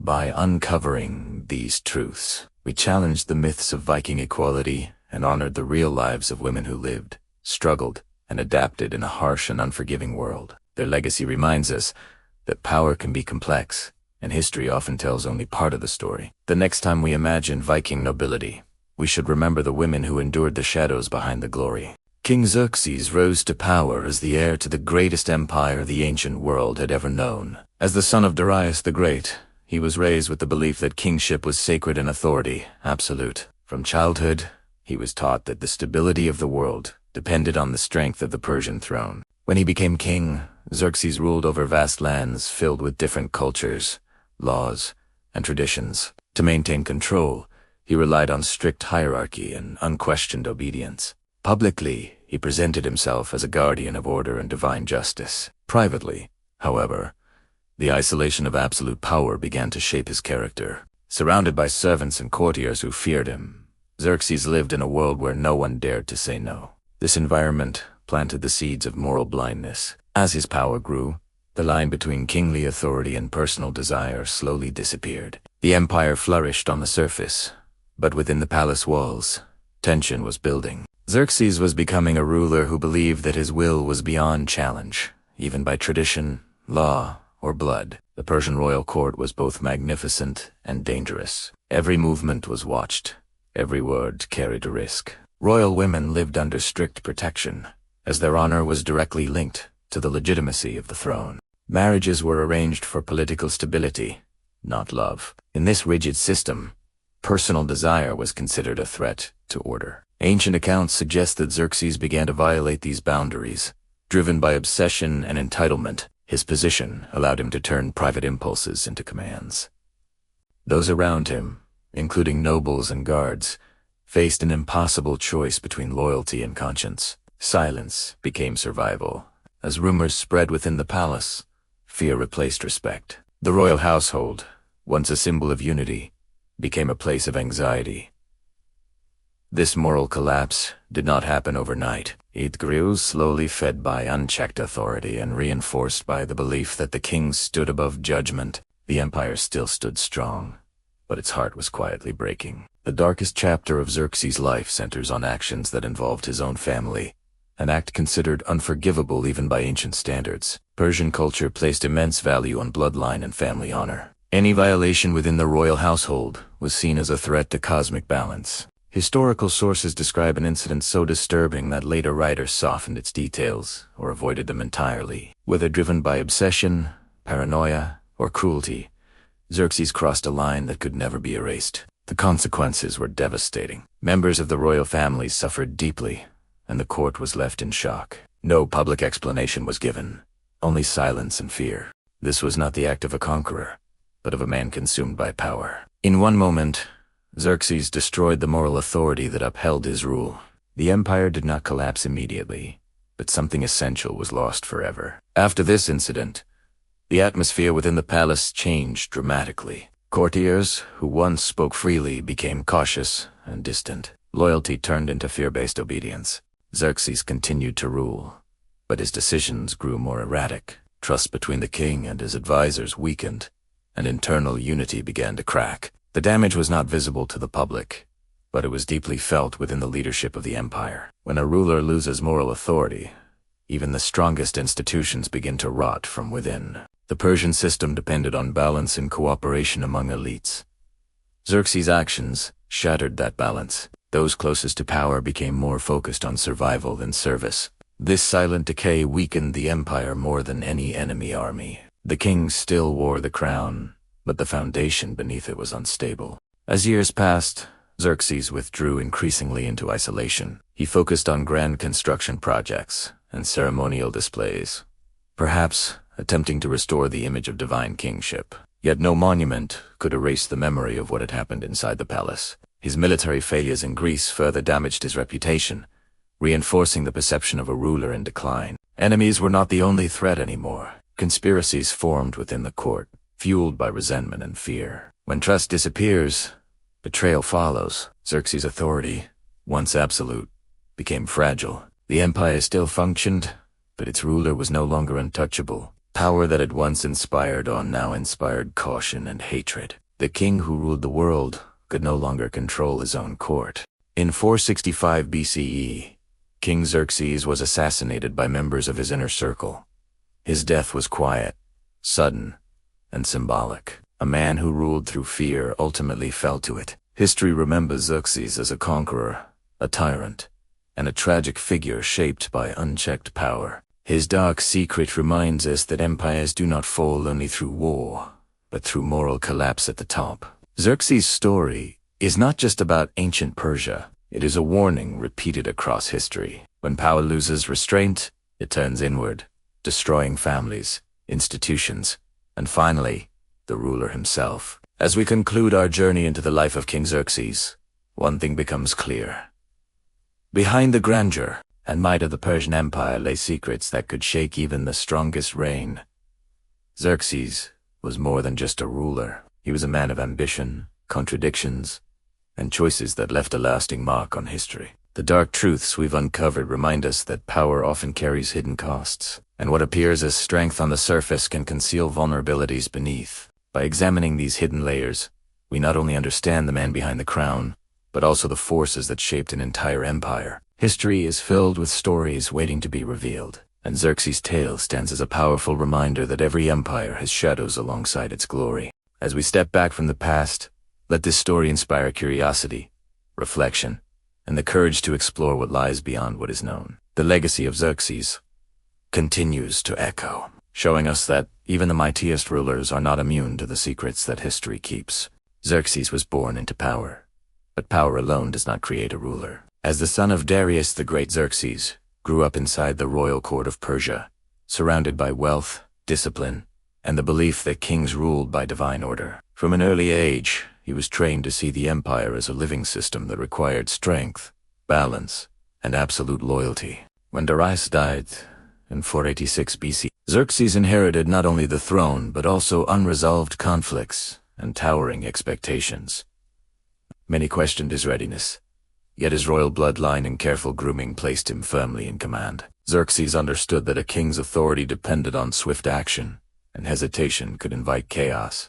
His early reign would be defined by the need to prove himself, not just to his subjects, but to history itself. Soon after becoming king, Xerxes faced dangerous rebellions in Egypt and Babylon. These regions had long histories of independence and resistance, and they tested the authority of the new ruler. Xerxes responded with decisive and often brutal force, crushing revolts and removing local privileges that threatened central control. These actions revealed his belief in order above all else. To Xerxes, unity was non-negotiable, and mercy could be mistaken for weakness. By restoring stability, he secured the heart of the empire. But at a cost. His reputation began to shift from a successor of a great king to a ruler feared for his intolerance of defiance. Yet within Persia, these actions reinforced the image of a strong king chosen by destiny. With internal threats eliminated, Xerxes turned his attention westward to Greece. The memory of Persian defeat at Marathon still lingered, a stain on imperial pride left from his father's reign. For Xerxes, Invading Greece was not only about conquest, but about restoring honor and asserting dominance. Greece represented disorder, fragmented city-states, refusing to submit to imperial rule. Preparations for the invasion were massive and unprecedented. Xerxes mobilized troops from across the empire, including Persians, Medes, Egyptians, and Indians. Engineers built bridges across the Hellespont and carved canals through solid rock. This was more than a military campaign. It was a demonstration of imperial will, meant to show that nature itself bent before the great king. The invasion of Greece began with overwhelming force, and early victories seemed to confirm Xerxes' confidence. At Thermopylae, Persian troops faced fierce resistance from a small Greek force, led by Spartan King Leon. Though the Persians ultimately prevailed, the cost was higher than expected. Naval battles at Artemisium further slowed the advance. These encounters revealed something Xerxes had underestimated: Greek resilience. The Persians relied on numbers and authority, while the Greeks fought for independence and survival. The campaign pressed on, but cracks began to appear. Supply challenges, unfamiliar terrain, and determined resistance slowly weakened the sense of inevitable victory that had surrounded the invasion from the start. The turning point came at the Battle of Salamis. Confident in his fleet, Xerxes chose to confront the Greeks in narrow waters, a decision that proved disastrous. Greek ships, smaller and more maneuverable, exploited the terrain and shattered the Persian navy. From a throne overlooking the sea, Xerxes watched his forces collapse. The defeat did not end the war immediately, but it changed everything. The image of the invincible great king was broken. Xerxes withdrew to Persia, leaving his generals to continue the fight. The campaign that began as a display of absolute power ended as a lesson in strategic miscalculation and the limits of empire. In his later years, Xerxes retreated from military ambition and focused on monumental construction projects, leaving behind grand palaces and inscriptions that celebrated divine kingship.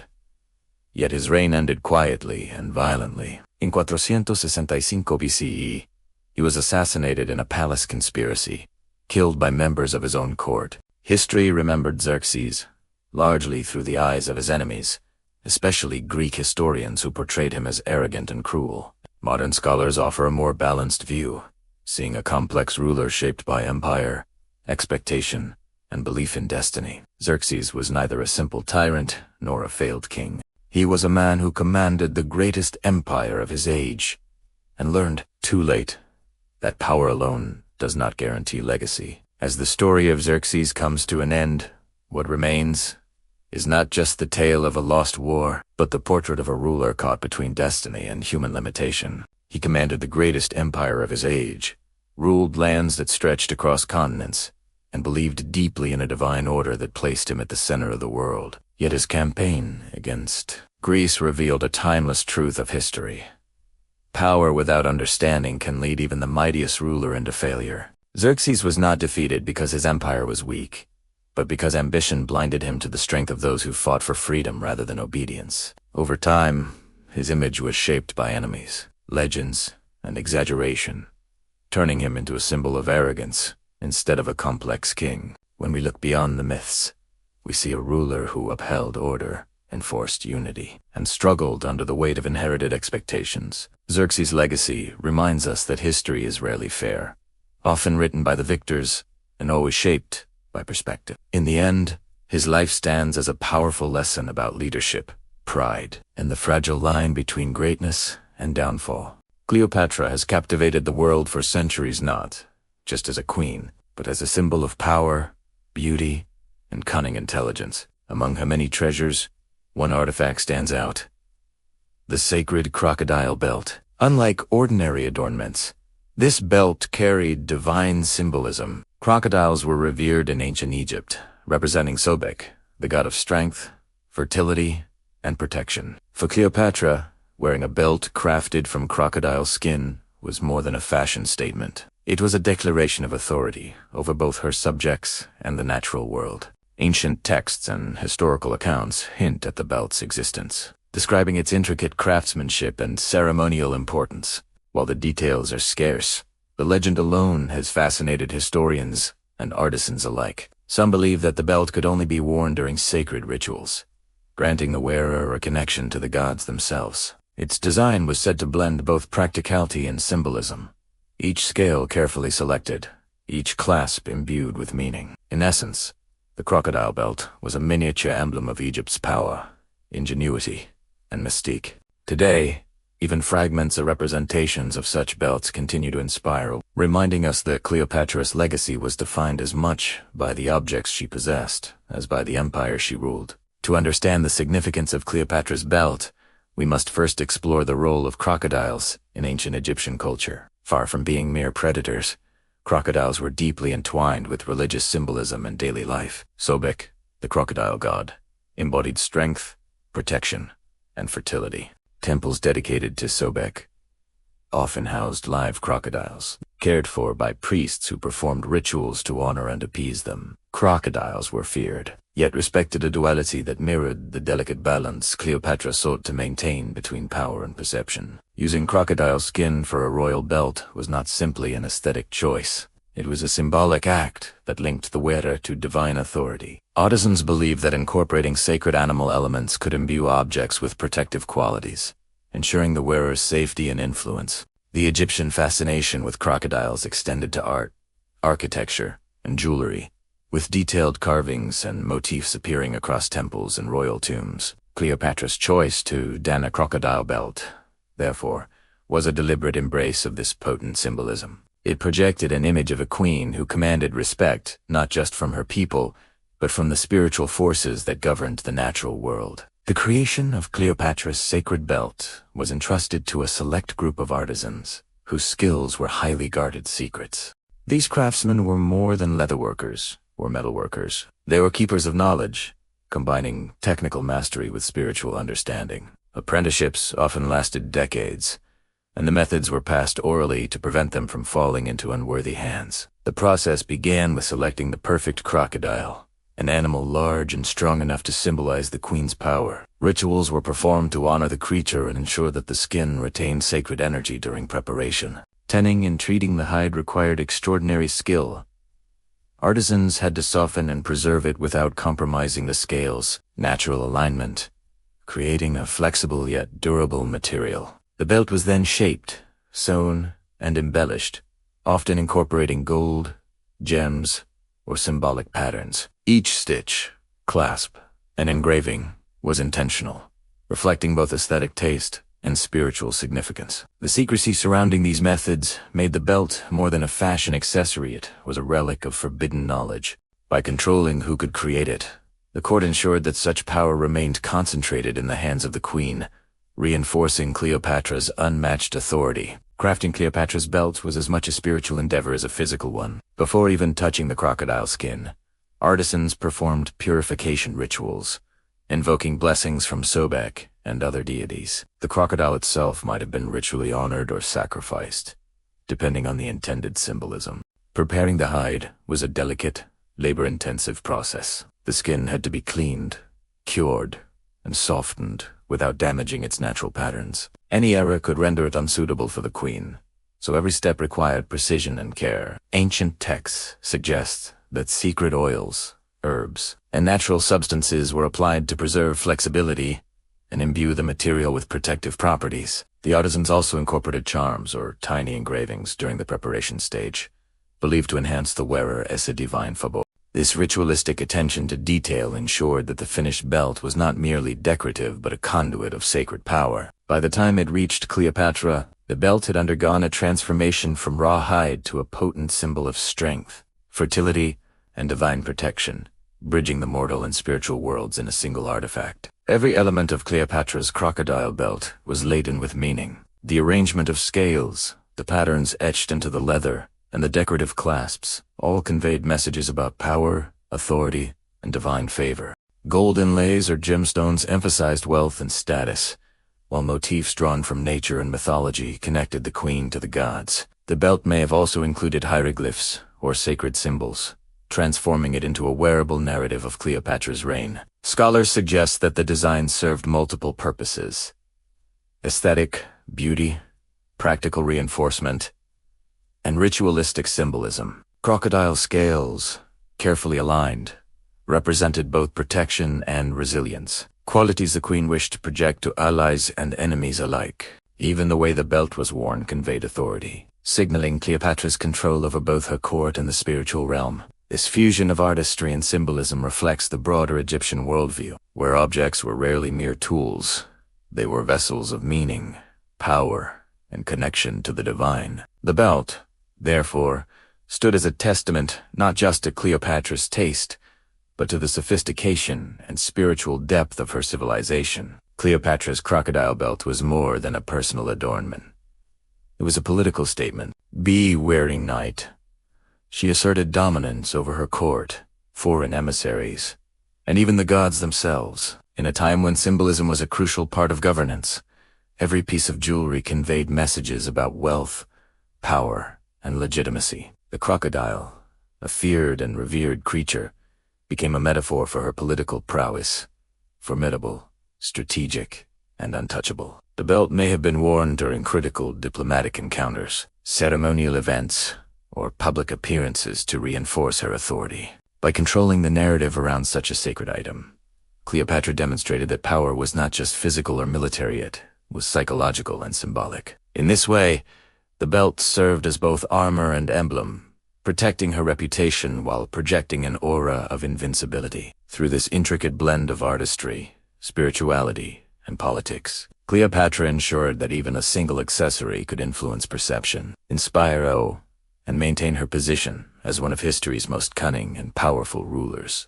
Though the original crocodile belt has not survived the passage of millennia, its legend endures. Fragments, depictions, and artwork, and written records provide tantalizing glimpses into its construction and significance. Modern artisans and historians study these accounts to understand ancient Egyptian techniques, yet much remains a mystery. The belt exemplifies a civilization where craftsmanship was inseparable from ritual, spirituality, and status. Cleopatra's choice to wear such an object demonstrates her awareness of the power of symbols and her ability to use them to shape her image.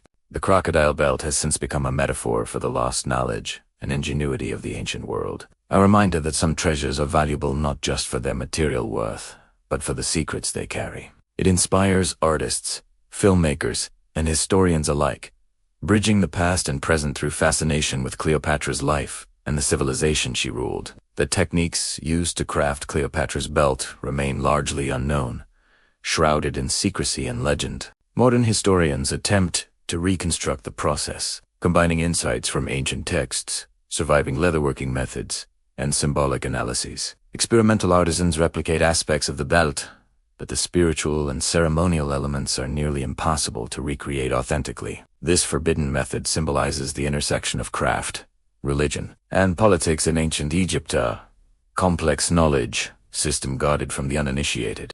Today, the story of Cleopatra's belt reminds us that objects can carry meaning far beyond their physical form, embodying history, symbolism, and power. While we may never fully recover the exact techniques, the fascination persists, allowing us to glimpse the sophistication, devotion, and ingenuity of a civilization that continues to captivate the world. Cleopatra's crocodile belt, in legend and reconstruction, remains an enduring testament to a queen's vision, a culture's artistry, and the secrets that time has preserved. Cleopatra's crocodile belt is more than an artifact. It is a window into a world where power, artistry, and spirituality were inseparable. Through its sacred materials, secret crafting methods, and symbolic design, the belt reflects the ingenuity and devotion of a civilization that shaped history. Though the original may be lost to time, its story endures, reminding us that some treasures are measured not in gold or jewels, but in the knowledge, mystery, and influence they carry. Cleopatra's legacy lives on not only in the records of her reign, but in the enduring fascination with the objects that defined her power. The sacred belt, once worn by a queen, continues to inspire awe, offering a glimpse into the forbidden methods, divine symbolism, and timeless allure of ancient Egypt. In the end, it is a testament to human creativity, ambition, and the unending desire to leave a mark on history proof. That some secrets, though hidden for centuries, can still captivate the imagination and echo through time. The Roman arena is often remembered as a place of bravery, strength, and heroic combat. Crowds filled massive stone structures, cheering as gladiators fought for survival. These games symbolized Rome's power and discipline. But this public image hides a much darker reality. The arena was not just a stage for warriors. It was also a place where fear, humiliation, and cruelty were carefully displayed. While men fought in the spotlight, women suffered in the shadows. Their pain was rarely celebrated, rarely recorded, and almost never remembered. Yet their suffering was woven into the very fabric of the games. To understand the true nature of Roman entertainment, we must look beyond the fighters and examine the silent victims whose lives were destroyed to feed the empire's hunger for control and spectacle. Most women connected to the arenas were captives. They came from conquered territories across Europe, Africa, and Asia. Some were taken after wars. Others were enslaved through trade or punishment. Once captured, their identities were erased. Roman law classified them as property, not people. They had no legal protection and no voice. A woman's fate depended entirely on her owner or the state. Many were sent to work in places connected to the games, including training schools and arena facilities. From the moment they entered this world, survival became their only goal. Freedom was almost impossible, and hope slowly disappeared. Daily life for these women was harsh and dangerous. Many were forced into exhausting labor that supported the gladiator games. They cleaned blood-stained sand, washed armor, and treated wounded fighters without proper care or safety. Disease and injury were common. Living conditions were cramped and unsanitary. Abuse from guards and officials was routine. These women lived in constant fear, knowing they could be punished or killed at any moment. Their bodies were seen as tools, useful only as long as they could work. This constant dehumanization stripped them of dignity and reinforced their complete powerlessness. Beyond forced labor, many women faced sexual exploitation. Gladiators were idolized by Roman society, and women under captivity had no ability to refuse advances. Powerful men treated them as rewards or entertainment. Sexual violence was not hidden or punished. It was accepted as part of the system. For these women, the arena was not only a place of physical danger, but also emotional and psychological destruction. Every day carried the threat of abuse. Their suffering was invisible to the cheering crowds, yet it was a constant presence behind the walls of the arena. Some women were brought directly into the spectacle. Roman audiences demanded increasingly shocking entertainment. To satisfy this hunger, women were publicly humiliated or executed during games. These events were often disguised as mythological reenactments. Women were forced to play characters from legends who met violent ends. While the crowd saw drama and storytelling, the reality was torture and death. These performances blurred the line between entertainment and cruelty. The suffering was real, and the purpose was clear. Fear was part of the show. Public executions of women served a powerful message. Rome used the arena to demonstrate absolute control. By killing captive women in front of thousands, the empire reminded conquered peoples of their fate if they resisted. These acts were not spontaneous. They were carefully planned displays of dominance. The arena became a tool of political power. Human lives were sacrificed to reinforce obedience and loyalty. For the women involved, death was often prolonged and theatrical. Their final moments were turned into entertainment for an empire built on fear. Despite the scale of this cruelty, very little was written about it. Roman historians focused on emperors, generals, and famous gladiators. The voices of enslaved women were ignored. They left no diaries or official records. Their stories survive only in fragments, hidden in legal texts, artwork, and brief historical mentions. Over time, these stories faded. The silence was not accidental. Forgetting made it easier to celebrate Rome's achievements without confronting its brutality. Remembering these women changes how we view ancient Rome.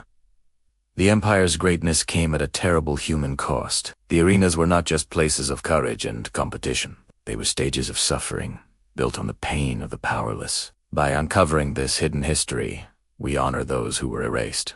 Their stories remind us that history is not only written by victors, but also shaped by those who were silenced. Understanding their suffering allows us to see the Roman world more clearly, not as a legend of glory, but as a complex empire built on both power and cruelty. As the echoes of the Roman arenas faded, the empire itself eventually collapsed. But the suffering that once filled those stone walls was never truly erased. For centuries, History chose to remember the triumphs, the architecture, and the legends, while forgetting the lives that were broken to sustain that glory. The women who endured cruelty in the shadows of the arena were denied names, voices, and remembrance, yet their pain was real and lasting. Understanding this hidden history forces us to question how power is displayed, and who pays the price for entertainment and control. The Roman arenas were not only places of spectacle, but mirrors of an empire willing to sacrifice humanity for dominance. By bringing these stories into the light, we challenge the version of history that celebrates strength while ignoring suffering.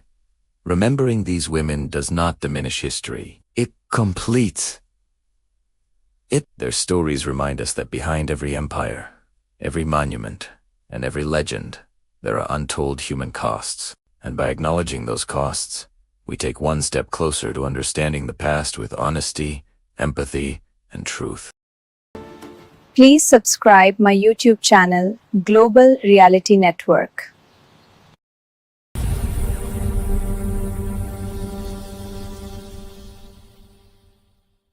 The world often speaks about Muslim women as if they are all the same. One image, one story, one destiny. This idea is repeated so often that it begins to feel true, even when it is not. In reality, Islam spans more than 50 countries and countless cultures. A woman living in rural Afghanistan experiences life very differently from a Muslim woman in Paris, Kuala Lumpur, or New York. Language, economy, politics, and family traditions shape daily life far more than religion alone. Yet global narratives flatten this diversity into a single stereotype: quiet, obedient, oppressed. This myth ignores millions of women who are entrepreneurs, scholars, artists, mothers, activists, and leaders. It also ignores women who struggle, resist, adapt, or conform in different ways. The first paradox is this: a faith practiced by over 1 billion people is reduced to one narrow image, and Muslim women are forced to carry that image, whether it reflects their reality or not. To understand their lives, we must let go of simplifications and listen to individual stories instead of collective assumptions. Many restrictions placed on Muslim women are justified in the name of religion, but when examined closely, these practices often come from culture, not faith. Islamic teachings emphasize consent in marriage, the pursuit of knowledge, and moral accountability for both men and women. Historically, Muslim women owned property, ran businesses, and participated in public life. So why do harmful practices persist? The answer lies in inherited traditions that predate Islam or evolve separately from it. Over time, culture wrapped itself in religious language, making it difficult to challenge. Questioning a tradition became equal to questioning faith itself. Women grew up hearing phrases like, "This is our way," or "This is how it has always been." These words silence doubt and discourage dialogue. The paradox is painful. A religion that granted rights becomes associated with their denial, and women are left navigating a space where faith and culture are tightly entangled. Breaking this cycle requires education, courage, and a willingness to separate divine principles from human customs. Few symbols are as misunderstood as the veil. Around the world, it provokes debate, fear, admiration, and judgment. For some women, covering is a personal expression of faith and identity. For others, it is a social expectation or family rule. And for many, it is both at the same time. The outside world often views the veil as a sign of oppression, but this perspective removes women's voices from the conversation. It assumes that visibility equals freedom and modesty equals control. Inside Muslim communities, the veil can also become a tool of pressure. Women who choose not to cover may face criticism, while those who do may still be judged for how they do it. Here lies the paradox. The same cloth can represent devotion for one woman and restriction for another. True understanding does not come from judging the veil itself, but from asking a deeper question: was the choice freely made or quietly forced? Across many Muslim-majority countries, women now outnumber men in universities. They excel in medicine, science, law, and literature.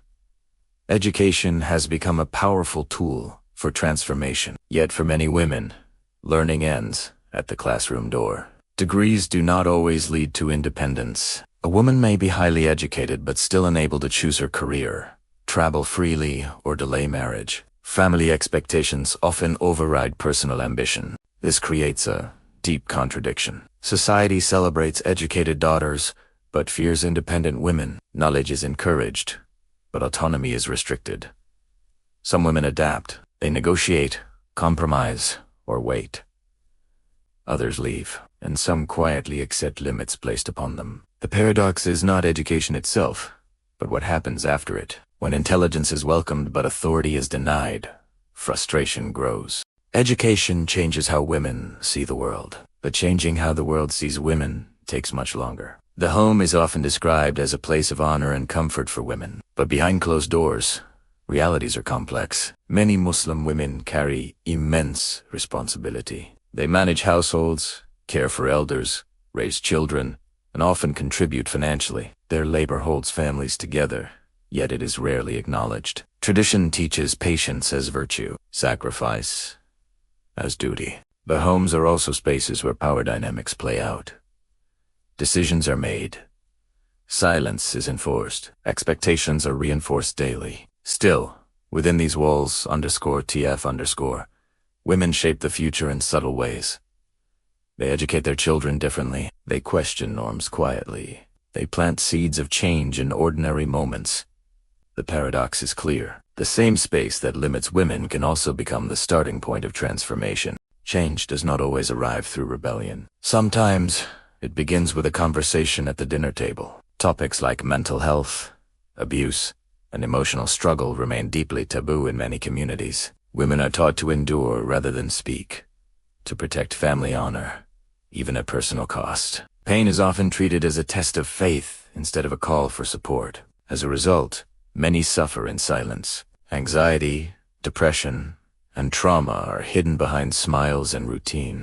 Yet silence does not mean weakness. Across the Muslim world, women are finding ways to heal through private counseling, trusted friendships, and online spaces where stories are shared without fear. Divorced, once seen as shameful, is slowly being reframed as survival. Seeking help is becoming an act of courage. The paradox is striking. Strength is often mistaken for silence, while true strength lies in speaking. Healing begins when women are allowed to name their pain without judgment. Modern Muslim women are no longer waiting to be represented. They are speaking for themselves. Through art, journalism, scholarship, and activism, women are reclaiming religious narratives. They question patriarchal interpretations while remaining deeply connected to faith. Social media has become a powerful platform. Stories once hidden behind walls now reach global audiences. Conversations once forbidden are now public. This does not mean rejecting tradition. It means re-examining it. The paradox is powerful. The same religion once used to silence women is now being used by women to demand justice, dignity, and equality. Faith, for many, is not the problem. Controlis. As women redefine what it means to be Muslim in the modern world, they prove that belief and empowerment do not have to exist in opposition. At the heart of every debate about Muslim women lies one essential question. Do they have the freedom to choose? Choice does not look the same for everyone. For some, it means wearing a veil. For others, removing it. For some, staying home. For others, leading in public life. True empowerment is not about forcing one model of freedom onto all women. It is about respecting agency. The real paradox is this. Muslim women are often discussed endlessly, yet rarely listened to. Behind closed traditions are human lives shaped by love, fear, faith, and resilience. They are not symbols. They are not problems to be solved. They are individuals. And the moment we allow them to define their own stories is the moment the paradox begins to disappear. Of faith and identity. For others, it is a social expectation or family rule. And for many, it is both at the same time. The outside world often views the veil as a sign of oppression, but this perspective removes women's voices from the conversation. It assumes that visibility equals freedom and modesty equals control. Inside Muslim communities, the veil can also become a tool of pressure. Women who choose not to cover may face criticism, while those who do may still be judged for how they do it. Here lies the paradox. The same cloth can represent devotion for one woman and restriction for another. True understanding does not come from judging the veil itself, but from asking a deeper question. Was the choice freely made or quietly forced? Across many